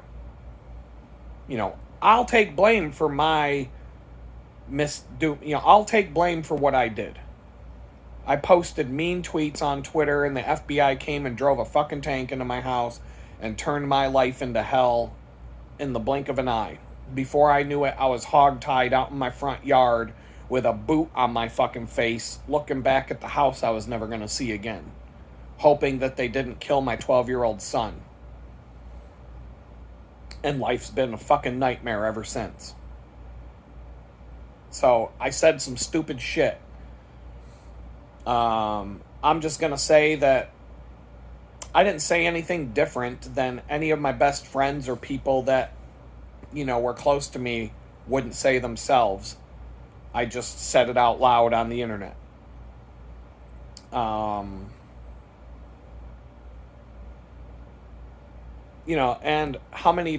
now we're starting to see a Democrat here and there get arrested when they say, I want to kill Donald Trump or I want to kill Elon Musk or whatever. I guarantee you none of these people are getting 2 years in prison for it. Guaranteed. I'll eat my words if I'm wrong. But I'm going to make a list of their names and I'm just going to, check in from time to time and see what happened to them because I don't think they're going to pay the same price I paid. But anyway, I'll accept responsibility for the part I played in this. It's not like I can walk around and say I was a saint and I did nothing wrong. And I'm going to say that the other person did some things that were wrong. I'm just putting it out there. At this point, I don't give a fuck. What's done is done. But God is doing this to me or allowing this to happen on the exact day I walked into that apartment after prison to show me, hey, I just want you to know that this also played a role. This was also a significant enough thing going on that would put anybody out of their fucking mind and would cause people to do cause anybody to do things that they might not otherwise do and act in ways that they might not otherwise act because of the insane level of stress that it's putting on. When you threaten someone's livelihood and when you threaten the roof over somebody's head, that's a significant enough threat to put that person into, like, battle mode. I'm in battle mode right now. I'm ready to fight. Like, I'm ready to throw the fuck down right now. And I don't mean physically violent. I mean, I'm ready to, if I have to deal with going to court for 3 months and some other things that are in the works, so be it. I'm ready to throw the fuck down in terms of lawyering up, in terms of doing whatever it is that I have to do to fight back against this asshole. And I'll say it now because hopefully I'm out of here by the time this video goes live, so it doesn't matter if, he happens to be watching it. If he happens to be watching these videos, he knows I think he's a crooked piece of shit and I don't have a fucking nice thing to say about him anymore. And if you go back in the earlier videos, I was giving him the benefit of the doubt and I was saying he seems like he's a nice guy. We've done a complete 180 on that. But, I don't judge people based on what they say. I judge people based on what they do. And this guy's done enough for me to do a 180 on that. Plus, the other people that live here feel the same way. They're sick of him. One guy packed up his shit and left, and he can't rent the room out to somebody. Everybody else who's come and looked at that room since the guy left has been like, yeah, no. It don't take much to he's only going to be able to rent a room. He's only going to be able to rent to people who have no other options. The only reason he got me in here is because I was down to, like, the deadline. And I had 3 shitty options on the table. One which really wasn't an option because I think I was being scammed, or, somebody was attempting to just take money from me and run and leave me without a key or a place. The other 2 were just terrible options, of which this was the better of the 2 terrible options. But it was only supposed to be for 6 months, so I shrugged my shoulder. The other place, I would have had to sign a 1-year lease. And that place was falling apart. It was big, but it was falling apart. There were some other issues. It did not seem like it was bad. Some of the shitholes that people can put up for rent. I'm not kidding when I say you can put a fucking refrigerator box, a cardboard box in your backyard, run a fucking extension cord out the window of your house, and leave it hanging inside the cardboard box. And you can say, I've got an apartment for rent, $800 a month. And you can list that on Craigslist and Facebook Marketplace, and that's totally cool. And the state isn't, the fucking Harris County, city of Houston's not going to do a fucking thing about it because they're fine with that. They're fine with that. This city is a fucking dump. It's a fucking shithole. I'm just going to say it. I am not impressed by Houston, Texas. I think it's one of the shittiest places I've ever seen in my life. I truly do. I think this place is fucking awful. I don't know if my mind can ever be changed due to having more money and having more options in life. If you're rich, Houston's probably great because any place you move and when you're rich, you can make a good place because you can afford it. You can afford to make it whatever you want it to be. But when you're not, Houston's a fucking shithole. Don't come here. Don't come here thinking your life's going to get any better. It's not. It's not that kind of place.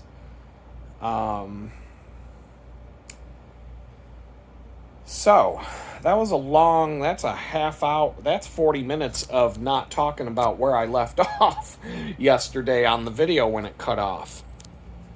So where was I? I went to the bakery and I worked, and let's see, I was talking about, I'm gonna pick up, I melted some butter to do butter cakes, and I have to brush butter onto these baking tins and then coat them in sugar. And so I melt the butter to, I use a thermometer and I melt the butter to 85 degrees because that's right where it becomes like wet paint. It doesn't turn into liquid. It but it's not solid. It's like that wet paint on an artist's palette. And somebody looks at me and goes, "Wow, that's really nice butter you got there, Adam." And I'm like, "Thank you." So I start doing the job, and then I got criticized for going too slow. Not mean. We're all clowns. You know, we're all nice to each other. We're all nothing that gets said, nothing offends me, and vice versa. I know the limits. We could talk about that in maybe in this video or another video, I don't know. But I have found the limits of what I do push the bound. I want to see where the boundary lines are. After I get comfortable with a group of people, I'll start feeling around and I'm like, okay, where is the edge of the territory? Where is the boundary line? Where's the barbed wire fence that I'm not allowed to cross? And I'll figure that out over a period of time. But yesterday I was being told, you know, you're too slow, blah, blah, blah. Go do this instead.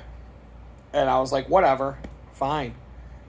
And I get handed a tray of these newly buttered trays with the sugar on them. And I'm like, psh. I made that face, but I didn't say it out loud. I just, and this person goes to me, "Yeah, Adam, I know they're not as nice and perfect as yours are, but we've got to get this done." And I looked back and I'm like, "You mean to tell me you just saw you saw the face I just made? I thought I was keeping that to myself." And she goes, you know, we all laugh. And she goes, then she gets into this thing about how I have OCD. And then I got a bunch of compliments about how, well, Adam, yeah, you have OCD, and we don't have time for that right now, but you did a very good job. But she's like, "I just want to get this done fast." And I look down and I'm like, "Well, obviously, yeah, I see that."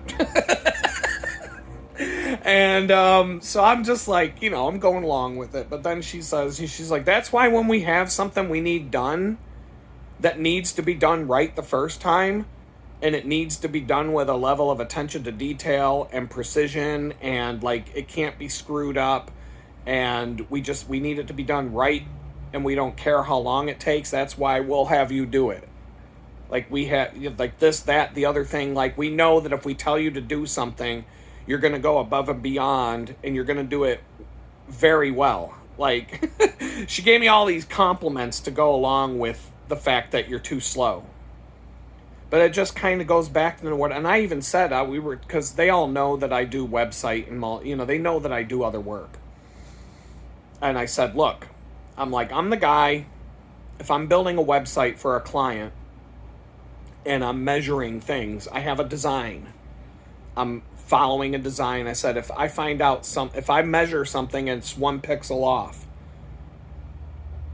if the margins on the page are 46 pixels instead of 45 pixels like I designed, I'll sit there if it takes me an hour to figure out why it's 1 pixel off, I'll sit there and figure it out. A lot of people would just let that go. And she goes, "Yeah, I can see that. I can see you doing that." And I'm like, but I go, that's the thing. If I let that go, and then I let the next thing go, and all the headlines are a couple pixels too tall, and then the next thing, and that thing's too small, or that thing's too big, and that doesn't line up. And if every single time you let something go, you're multiplying poor quality on top of poor quality, and eventually the thing turns into a mess. But when I sit there and I actually figure out why is this 1 pixel off, then what happens is what happened this past week. I created a way to embed videos from a person. So for any client moving forward, I can take a video from their YouTube channel, embed it into the website, but I can make it so that the clickable thumbnail that you click on to get the video to play can be anything I want it to be, any size I want it to be, and the image itself can be anything, designed completely custom for that website. I don't have to use the thumbnail or I don't have to just paste in the embed code from YouTube and let it look like whatever YouTube makes it look like. Did it take more time? Yes. The first one took a minute. Took a whole day just to figure out how to get it to work. And I talked about using AI to figure it out for me. Like, that was kind of an amazing experience, but it was a combination of using AI and my own knowledge of how to do this stuff. But I used AI to do it faster, and it still took a day to get a working prototype. Just 3 videos on a page that did what I expected them to do and worked the way I wanted them to work. Then I spent another day or possibly 2. I spent another day designing what these are going to look like. Simple design. It wasn't anything complicated on purpose. But I put together a design for what these look like when I add them to pages in the app. Not just what it looks like on a desktop computer screen width, but also a phone. Mobile devices at a certain screen width that has to change the layout.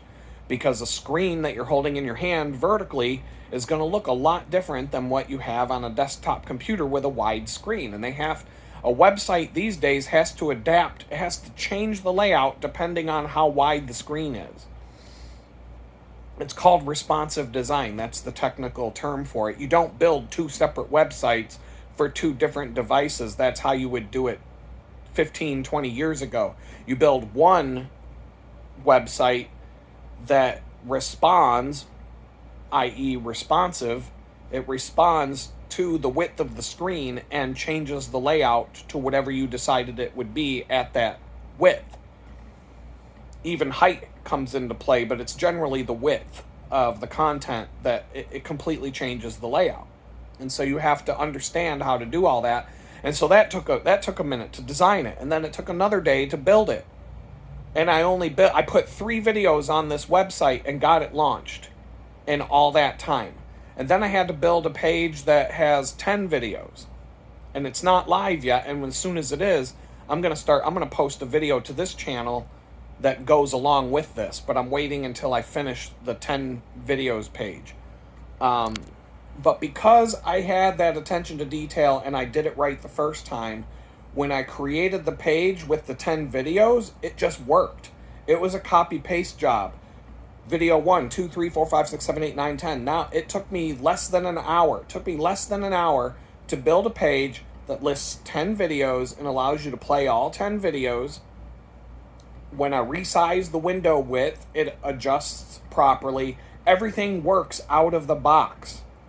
All I did was copy and paste the page together, the text and everything else, and it would already be live and finished, but there's a bunch of work to be done on the YouTube channel.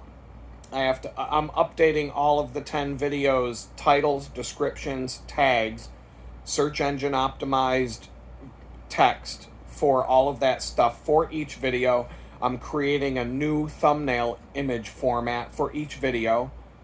So I have to do 10 video thumbnails for both the YouTube channel and the website, which will be different because the way I built this system to work, the thumbnails for the website can be different than the thumbnails that are on the YouTube videos themselves. And then there's some text, and then there's a couple of other enhancements into the design that I'm going to add to make the page look better. And so that's going to take I could see it taking a whole day. To do all of that stuff, it'll take, I'm thinking, Tuesday's my next day to put into it, whole day worth of hours, and Tuesday's pretty much shot because I'm going to have a meeting in the morning, and then I'm going to go on a 54-mile bicycle ride to go look for a place to live because I'm probably not going to be able to get a ride, and then I'm going to need 54 miles just to go on a bike ride, to go literally go to a place, look at a place, turn around and come back. Hopefully it works out and I can actually make a move on it. We'll see what happens. It's going to be an interesting week. That's for sure. I'm definitely not looking forward to it. I don't even know. This week could just turn into an insanely crazy week. I'm at the point where I can only depend on God at this point. God's will be done, not mine, because if my will was done, fuck. Oh my God, if my will was done right now and not God's, look out. Look out. I just got to leave it up to him. But getting back to the bakery, and the reason why I'm talking about the website, I put in attention to detail so that I can use things over. And so I've created what's called design patterns. There's a website. It's a very simple website. It's 3 pages when I launched it. It'll have 4 pages after this, and then I've got 2 other pages worth of content that I've been given. So this website's going to grow over time. Each time I have to add a new page of content, the amount of work that I have to do is going to get less and less, because I'm using repeatable patterns. That all I have to do is say, make this block look like this block on this other page and follow the same formatting. And then all I have to do is put in the text, put in the images, fill in the blanks. So the work that you do up front, the perfectionism, pays off in the long run.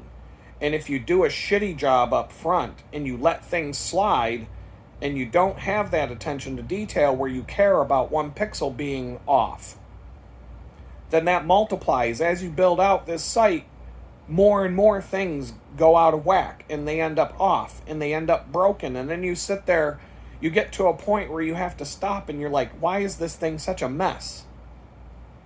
And so I'm not going to let it be a mess. I'll take care of it up front, knowing that in the long run it pays off. And so I'm like that with everything I do. If you have good, fast, and cheap and you only get to pick 2, it's either going to be fast and cheap or it's not going to be fast and cheap. It's either going to be good and cheap or good and fast. If it's going to be good and cheap, I need time to do it right. If it's going to be good and fast, we're going to get more people involved. That's what I said yesterday. I'm like, if you want these things to go faster, somebody just checked in, punched in on the clock. I'm like, why don't we have so-and-so come over and we'll get this done twice as fast.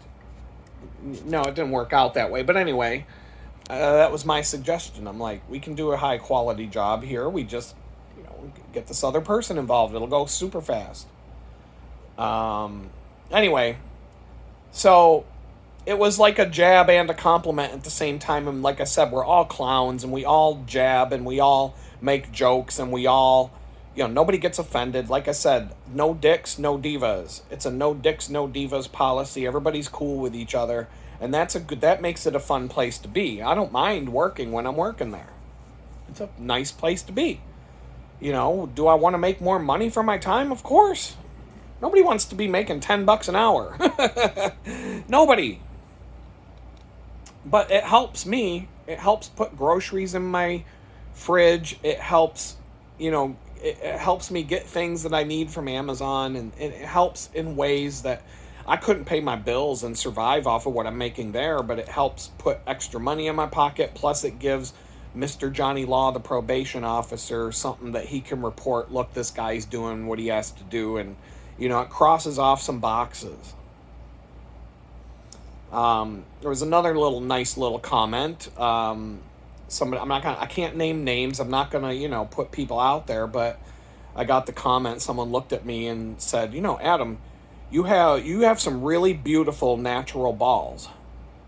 And I'm like, well, thinking to myself, yeah, many women over the years have said that to me on more than one occasion, that yes, I do have some very beautiful natural balls. But if you've ever worked in a bakery and you make cookies, you would actually know what we were talking about and you would be able to get your head out of the gutter.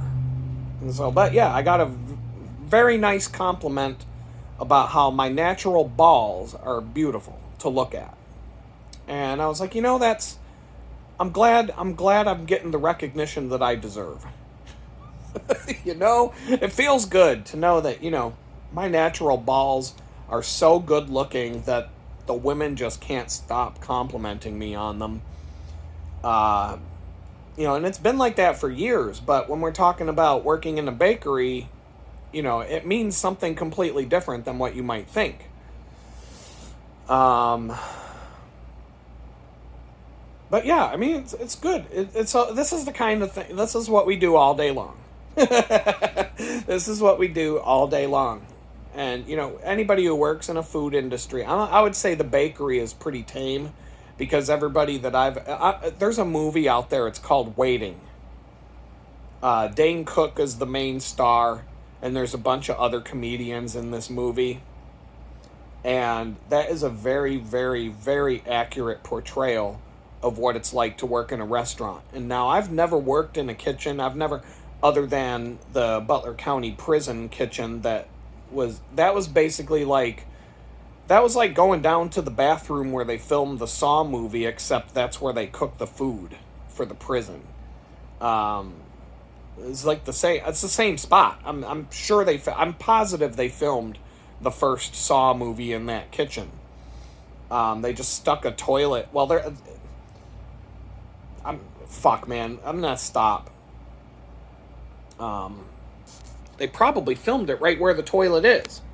Yeah, they definitely filmed it in that kitchen. If I ever watched the first Saw movie, I'm gonna be like, holy shit. It is. Like, it is the kitchen of that prison. um, but anyway, that's the only, like, and I worked at a Burger King when I was in high school. But I don't have, like, deep kitchen chef experience, but every single one of my best friends that I've had throughout my life have extensive kitchen experience. So I know the stories. I know what goes on in the kitchens. I know how the sausage is made. I know how the food is prepared. I know what happens back there. If you all knew, I'm not even going to say, because it's not true, that, everybody I've known who ever worked in a kitchen cares about the quality of their work and the cleanliness and all that. The food safety standards and the quality of cooking is important to everybody I've ever known who worked in a kitchen. But the shenanigans are off the chain, and the language, and you think I have a bad mouth? You think I have a potty mouth? Go work in a fucking kitchen. Go work in a kitchen at a restaurant. And then come back and watch my videos. I'll sound like Mother Teresa. I'll sound like I'm Pope Benedict giving a fucking Easter Sunday vigil in comparison to what you hear in the fucking restaurant kitchens. I have a clean and family-friendly channel compared to what you would hear in your average kitchen. But at the bakery, it's a little bit more tame. It's definitely way more. In fact, we can talk about this for a minute, and then I'll shut up and hit stop button. But I found what the boundary lines are. I know how far out to the edge of the territory I can go before I get to the barbed wire fence where I can't take one more step. And I've done this by testing and poking and prodding to find out where those boundaries are. And I'm not going to tell you what I said, or there's a couple of stories that I'm just going to have to wait until I'm not working there anymore, and then I can tell them. Really funny stuff. Definitely worthy of a story on my channel, but I'm going to wait. I'll share those some other day. But I will share examples. I'll share one example from the past that it's a good example of what's called a cool test. So if I'm around a group of people that I'm getting to know, be it at work or some other thing, it could be a new girlfriend or something, and you're meeting her family and you're getting comfortable around her people, and whatever it is, some situation where you're hanging out with a group of people. Could be a small group, it could be a large group, but most of us are going to be a little bit more reserved and not be our true selves around a group of people that you don't know yet. But as you get more comfortable with them, I've been working at this bakery since September, so I'm around these people a lot. And so there's a comfort level there that I can talk to people a certain way that I might not have felt on day one. And that's because every now and then I find an opportunity for it's a pop quiz. Let's see who in the room. Let's see how many of you are cool people by a surprise pop quiz. And so one example of the cool test that I pulled at a job, I was working for Giant Eagle, a grocery store chain based out of Pittsburgh, PA. They are the regional biggest grocery store chain. The size, they're kind of like the Kroger and the Wegmans and the Piggly Wiggly or whatever the one is down south. I can't remember the name of it. Winn-Dixie, that kind of, it's a regional grocery store chain specific to Western Pennsylvania, parts of Ohio. They might be down in Maryland, and they might be in the southern tier of New York. I don't know. They don't really. I think Danny Wegman, the Wegman family probably would throw down if Giant Eagle tried to cross the New York state line. I don't know, but I worked for them in their marketing department for about 2 years, I think it was. And so with the advent of, doing your grocery shopping online, curbside pickup and all of that, the websites are pretty extensive for these grocery stores. And so you need to be able to go to the website and find every product that's available in the store. So literally every single product that they sell, thousands. Think about how many specific items a typical grocery store has. Tens of thousands of items. And so I worked in marketing. I didn't necessarily have to maintain that, but I worked in the marketing. I might have to do ads. I might have to do an email blast. I might have to do a design for something around a certain product or whatever.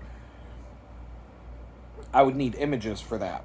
And so they had an image database, internal website that you could go to, and you could look up the image for any product that they sell.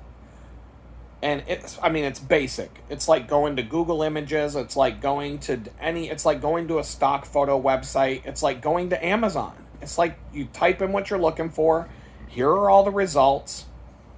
If I need a picture of Cool Ranch Doritos, I go and I type a search.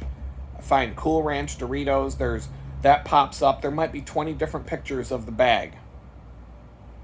And I pick the one that I want. I'm like, okay, this will work. Download it. End of the story. Well, so I'm working in a team of about 15 people, and we're all highly competent advertising, marketing, design, and computer user experience, programming, whatever the case may be. We're all highly professional people being paid a lot of money to sit there and do this. We had to sit in a 4-hour-long meeting one afternoon on how to use the image search website. And we're all rolling our eyes, and we're pissed off because we got deadlines to meet, and we got to spend 4 hours in this dumbass Zoom meeting about how to search for an image and download it when you find it. This could have been a 3-sentence email. Here's the link to the website. Search for the image you want. You can search by product SKU. You can search by product name, and maybe a couple other ways. When you find the image that you want, add it to a cart, download it, be done with it. It's that simple. It could have been a 4-sentence email. But instead it's a 4-hour-long meeting. And kind of feeling crummy today, so bear with me. Just this physically, the bad diet, everything is catching up to me. I'm feeling it right now. So anyway, we're in this 4-hour-long meeting, and I'm feeling a bit ill right now. I hope this goes away. So anyway, we're in this 4-hour-long meeting, and this woman it's so ridiculous. It's 4 hours of she's going on like, okay, so let's just suppose you need to find an image of Alpo dog food. you go up to the search box here at the top of the screen, and it has a little magnifying glass in the field. And that's how you know that that's where you can search for things. And I'm like, holy shit, a room full of 20 user experience professionals have never seen that before. A magnifying glass icon in a field is with the word search. That means I can go up there and search for something? Holy shit, guys. Can you imagine this? But anyway, I'm keeping my mouth shut. We're all feeling the same way I'm feeling about this one. We're like, why are we here? So she's like, okay, so you once you type in Alpo dog food, you'll see that we have a whole bunch of images of Alpo dog food. We've got photos of Alpo pretty much is Alpo dog food in cans. We have it in boxes. We have bags. We have 25-pound bags. We even have 50-pound bags of Alpo dog food. And so when you find the image that you want, you can click on it, and you'll notice that there's a button. You can add it to your basket. And that they're just using the word basket and replace. It's just like adding something to your shopping cart on Amazon. It's add to cart. Add this to my cart. Add it to my basket. Okay, fine. So she's going through this whole thing. She's like, so if I want another image, I can click on the second image, and you'll see it also has a button. Add it to my basket. And then it just adds that to my basket. And she's going on and on.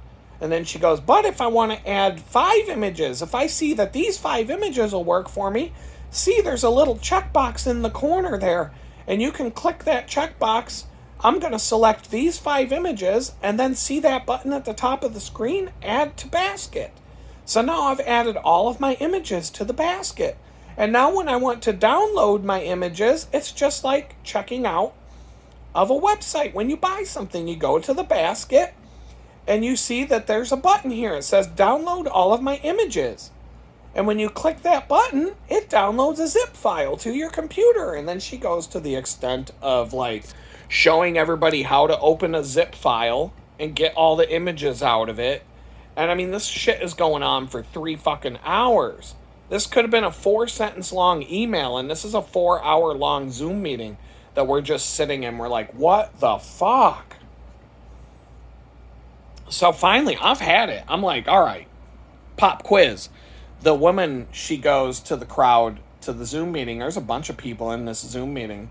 And she goes, okay, now that I've explained this to everybody, and thank you for sitting in this seminar and going through the training with me, does anybody have any questions?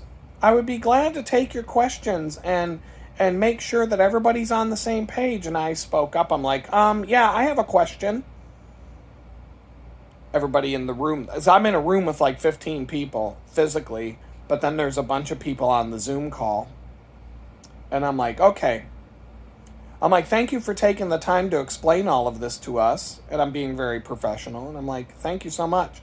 I just want to go over a couple of things to make sure that we're all on the same page and that we all understand how this system is supposed to work. Just, we don't want to run into a situation where, a week from now we forgot how to do it. And so I'm like, okay, let's just say, for example, I'm doing an ad and I need a picture of Jergens hand lotion. And I need the 22-ounce variety with the pump handle. And I need the photo from the side. I need the photo by itself, not in a group of products, but the individual image. So, from my understanding, and you tell me if I'm wrong, I would go to the search bar at the top of the screen, the one with the magnifying glass that lets us know that that's where we can search for this. And I would type in Jergens hand lotion. If I knew the product SKU, I could go right to it. But let's say Jergens hand lotion. It's going to bring back every image of Jergens hand lotion that's in our database. And then let's say I find the image that I'm looking for. Are you telling me that I have to put the lotion in the basket? And as soon as I pause, because there's my cool test right there. I pause. And if you could see the number of people having to cover up their mouth on the fucking Zoom meeting, and everybody in the room that I'm sharing the room with are like falling out of their chairs. I just asked this woman if she's telling me I gotta put the lotion in the basket. And you either know or you don't know. But if you know, that means you're cool. Like I'm looking around the room and I'm like, you're cool, you and you and you're all cool. You're cool, you're not cool. And three other people, I'm like, well, you and you and you, we're not cool. But I just figured out of 50 people in this Zoom meeting, 27 of you are really fucking cool, and now we're going to be good friends after today. And the rest of you, that just went over your head. You have no idea. Because the woman who was given the seminar, she's like, that's exactly right, Adam. If you had to go and find, and she goes and demonstrates it, she's like, let's look for Jergens hand lotion. And when you find the Jergens hand lotion image that you need for your ad, you would add the lotion to your basket. And you would go,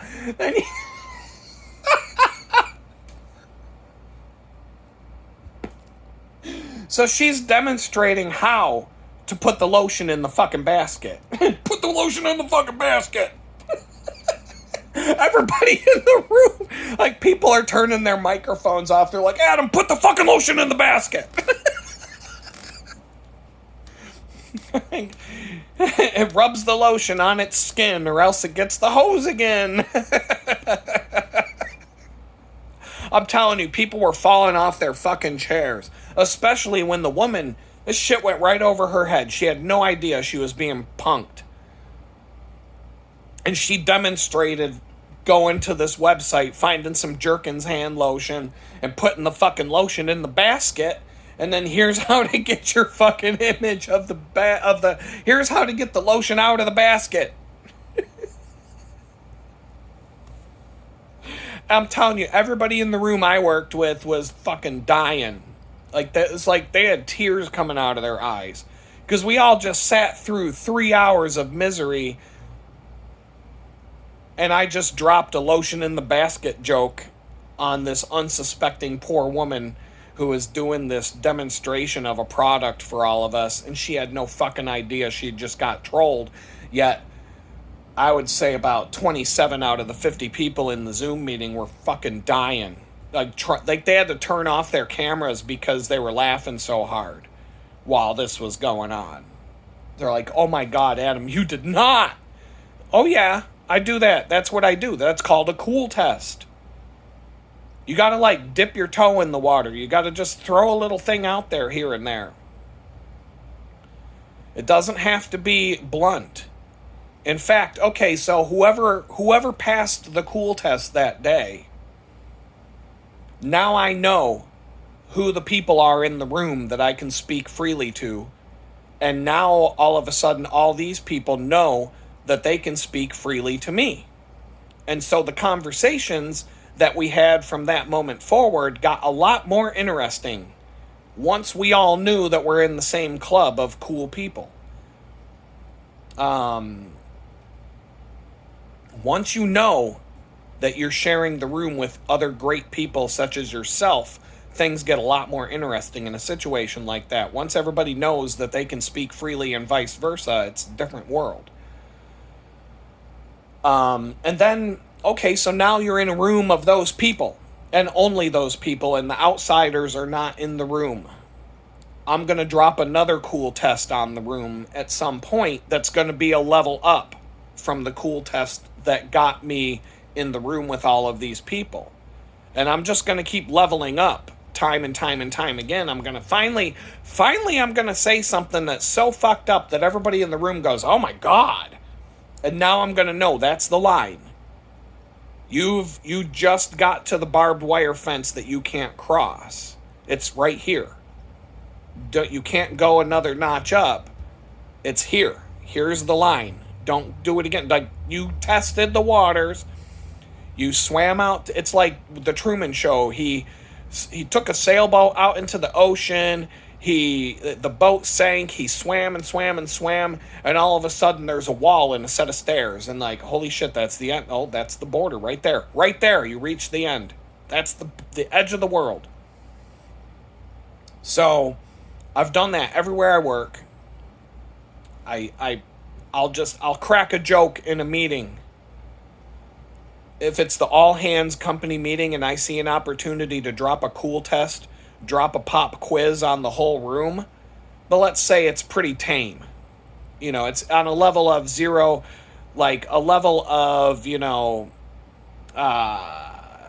a family friendly joke like Bob Saget would tell on Full House, and a level 10 being a joke that Bob Saget would say during one of his stand up routines. Okay, Full House is number one. America's Funniest Home Videos, Bob Saget is a level 1. Stand up comedy, Bob Saget is number 10. Like, if you know about Bob Saget on Full House and you know about Bob Saget's stand up routine, you know that's a whole, there's like 10 different levels that you would get to before you get to Bob Saget stand up from Bob Saget Full House and Bob Saget America's Funniest Home Videos. That's like there's like 9 steps in between those two things that you could be on. So let's just say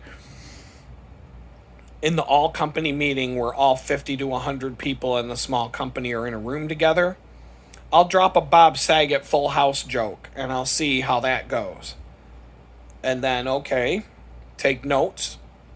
These two people have no sense of humor over here. Never talk to them again. It's all business. It's always serious. All business all the time. We will never have another conversation that involves any kind of humor or personal stuff or anything like that. That's a good way to weed out those people.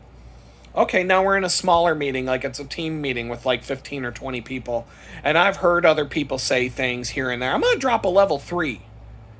And I'm not going full Bob Saget stand-up comedy right here, but we're not at America's Funniest Home Videos. We're not at that watered-down shit anymore. We're going to go to let's do like some Seinfeld. Let's get a little let's go to the level of like a Seinfeld joke and see what happens. Okay. All right. So now I know these people over here are cool, possibly. I just weeded out like 4 other turds from the punch bowl, but there's still, there's still a few people here who have potential. And eventually, I will get to the level of a Bob Saget stand-up routine, and I'll figure out who can still hang. Who can still hang with me if we get to level 10. But it takes time, and I got to work up from level 1 to level 10 with people and just see where they're at. Like, where's that line? Where's the line of where I can't say anymore? Is it a level 5 and I can't... Like, level 5 would be Bob Saget in the movie Half-Baked, where he talks about, I sucked dick for crack. You're addicted to marijuana? I used to suck dick for crack. That's level 5 Bob Saget. You've got Bob Saget from Full House and from America's Funniest Home Videos. That's a level 1. Bob Saget in the movie Half-Baked, where he shows up to say, you're addicted to weed? I used to suck dick for crack. That's level 5 Bob Saget. And then stand-up comedy Bob Saget is like level 10. That's like, even I watched that, and I'm like, dude, Bob Saget, you're a dirty, dirty man. You have a filthy, filthy mouth, Bob Saget. That's coming from me. Like, I couldn't even watch that. I'm like, Bob Saget, you're a filthy, filthy man. Level 10 Bob Saget was too much for me. I couldn't do it. And I can watch anything. The only thing I've never been able to watch on TV was surgery. They used to have a surgery channel on cable TV, and I'd be like, oh my God, turn it off, turn it off, turn it off. And Bob Saget doing stand-up comedy. Those are the 2 things I couldn't watch on TV. So that's like a level 10. That's deep. Level 5 is fucking hilarious. Like, oh my God, that was Bob Saget. Level 10 was like, oh my God, Bob Saget, what, whoa, that's too much, Bob Saget. You are a filthy, filthy man. I can't even look at you the same anymore. I can't even believe they let you anywhere near the Olsen twins before they were 18 years old, Bob Saget. After I found out level 10 Bob Saget, I literally cannot believe they let you anywhere near those Olsen twins, those sweet little girls. Those sweet, innocent girls. They let you around those girls. While, oh my God, no wonder they're so fucked up now. No wonder. No wonder. But anyway, that's what I'll do. And I've done it. At the bakery, I think we got to like a level 4. We didn't even get to level 5 Bob Saget talking about how he sucked dick for crack.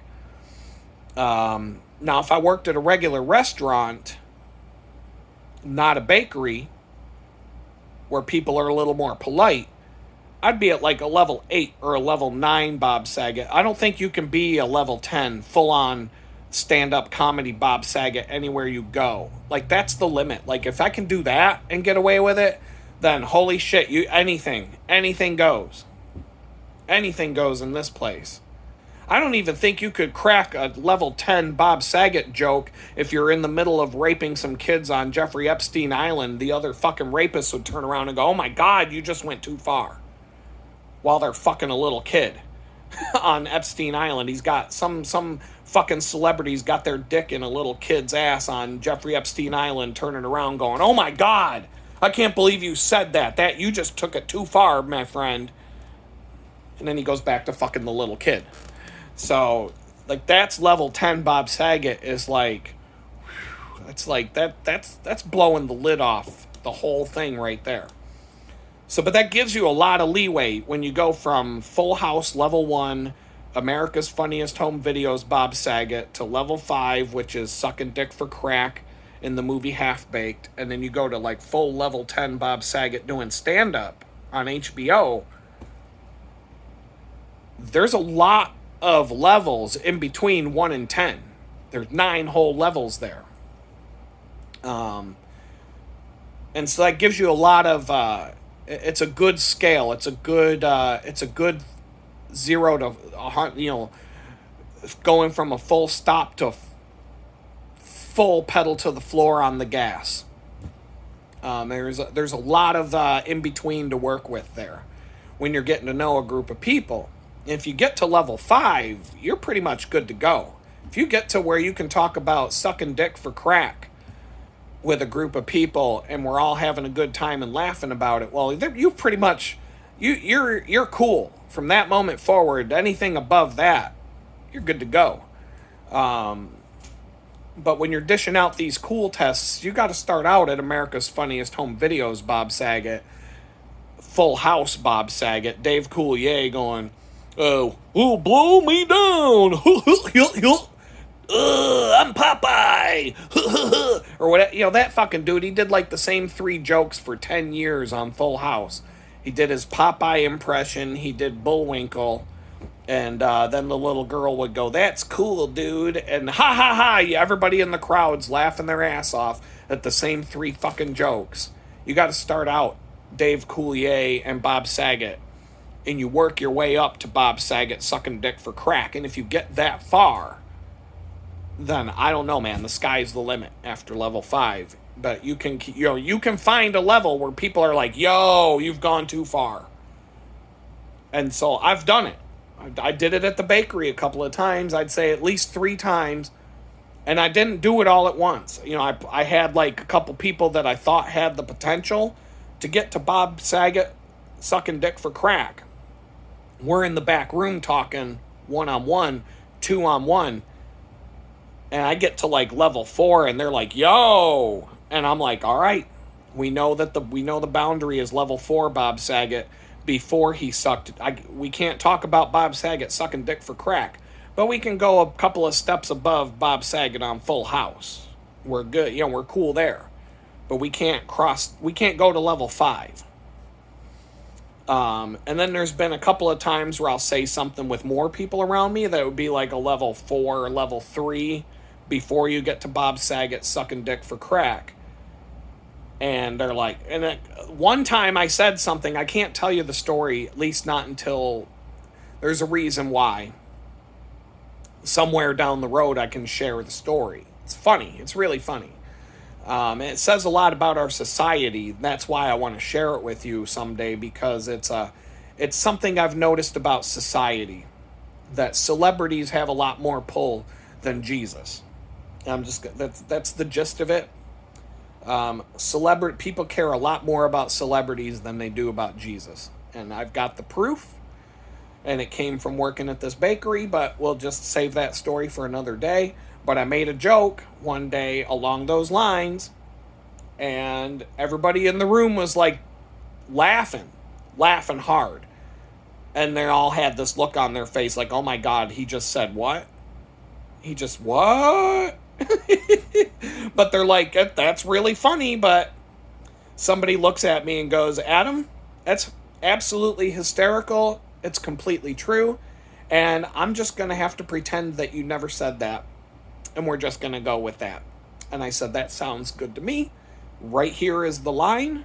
I just reached the barbed wire fence at the end of the Hunger Games district where Katniss had to climb under the barbed wire fence to go deer hunting.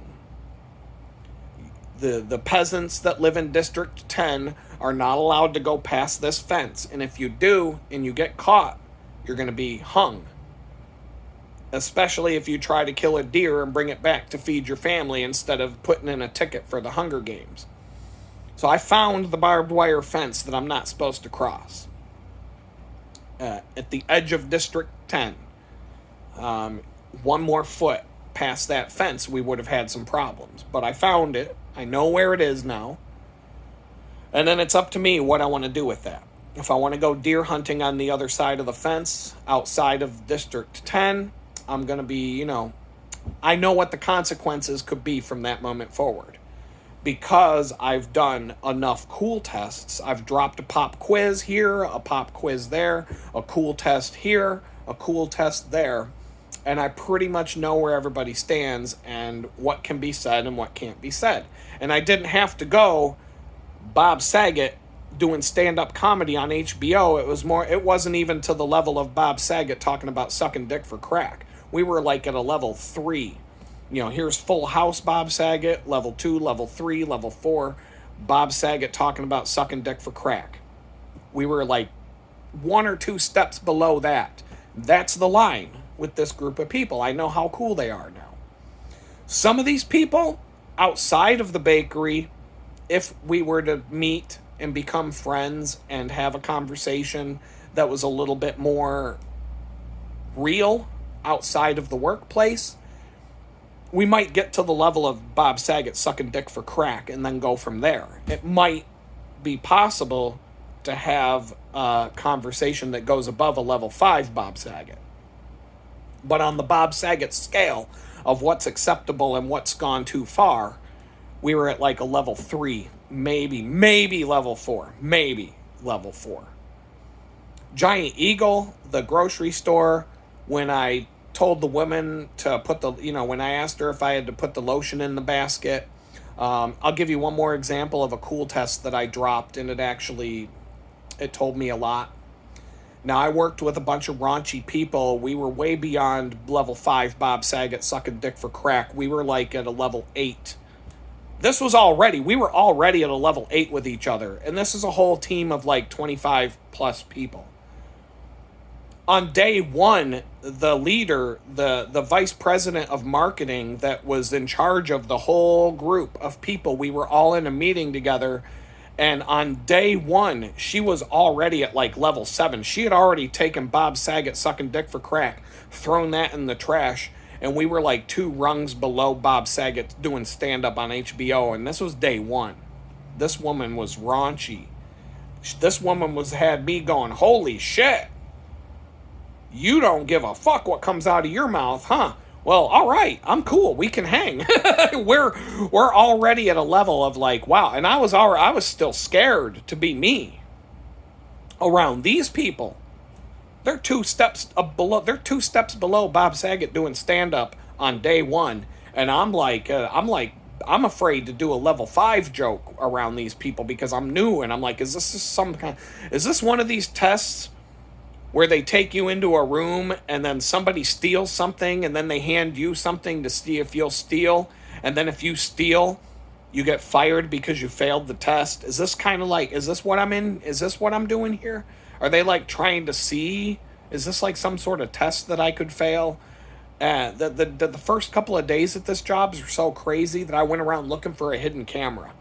I was looking to see if like Donald Trump was going to show up in a boardroom that I got led into and tell me I'm fired, and that the whole thing, MTV punked, and the whole cast comes out to tell me that this whole thing was a setup and that I was just being punked the whole time. That's how fucking crazy this job was my first week there.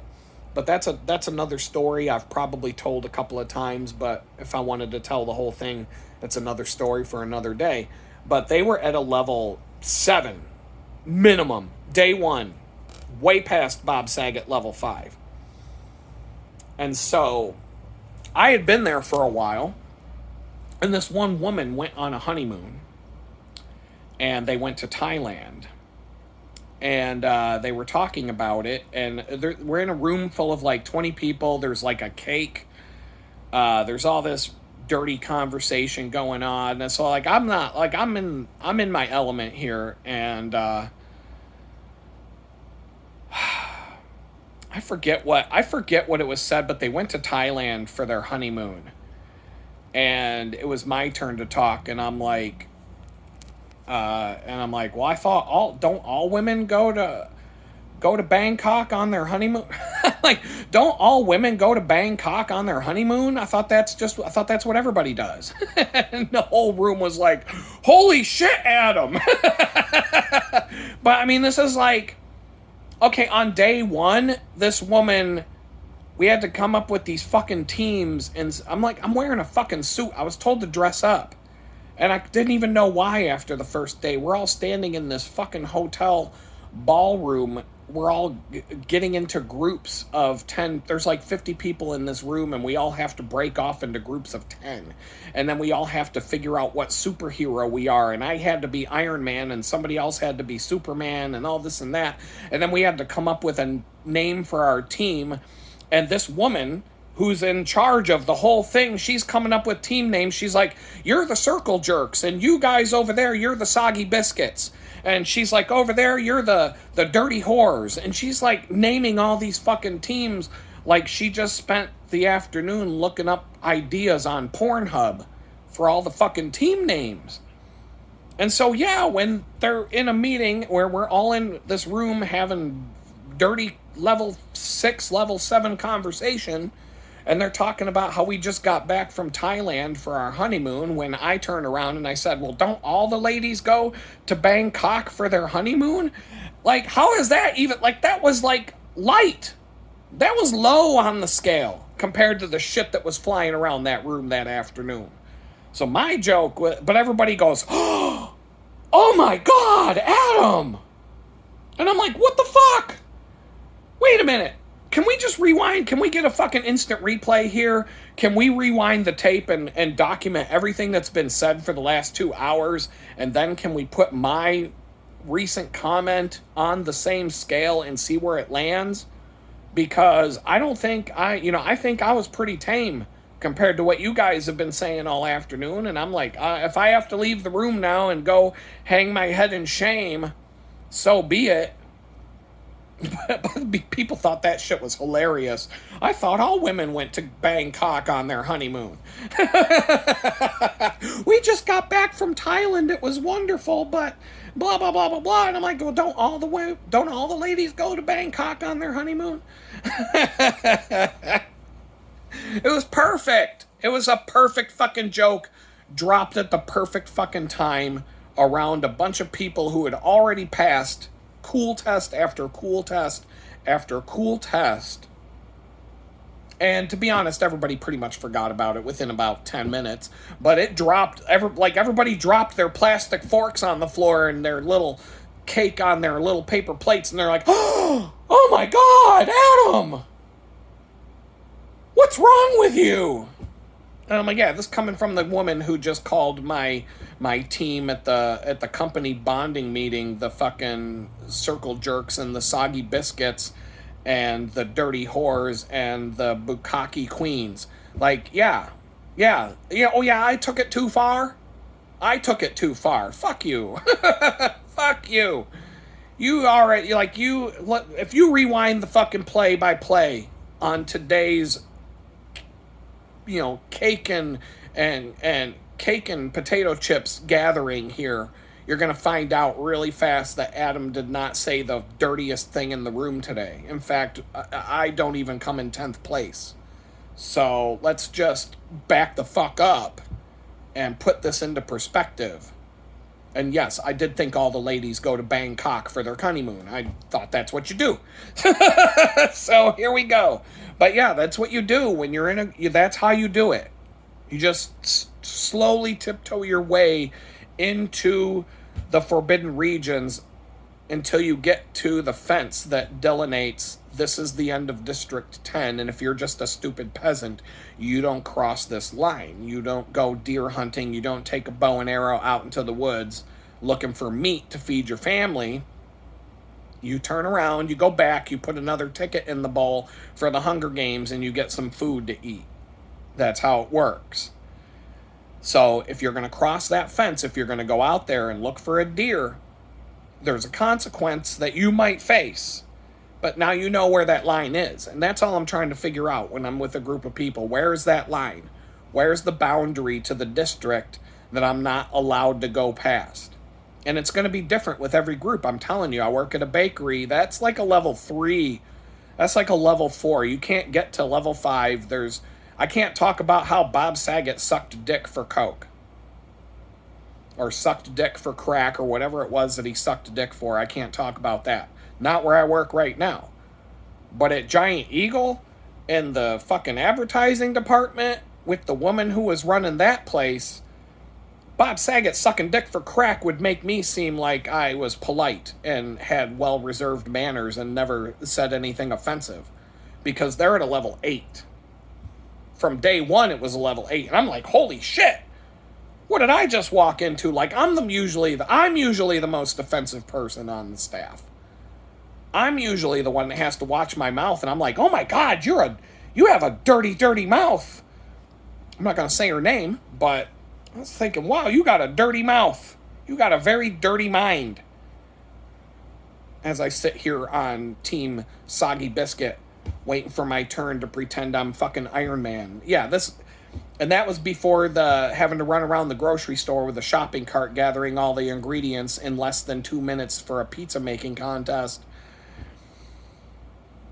wearing a fucking 3-piece suit and dress shoes. So yeah, that was my first 3 days on the job. And so like I said, I was waiting to find out I'm on MTV's Punk'd. I'm waiting for the people to come out with the hidden cameras from behind the one-way mirror. I'm waiting to get led into a room where Donald Trump's sitting at the end of a boardroom table to have a talk, and then you're fired. Like, I was waiting for all of that. It never happened. I found out, holy shit, that was all real. I actually work here. This is an actual job. Holy fuck, what the fuck did I just sign up for? And it just went downhill from there. But, different stories for a different video, and I'm already pretty far into this one, so I'm going to wrap it up. I'm going to cut it, tell you peace out. We'll talk again.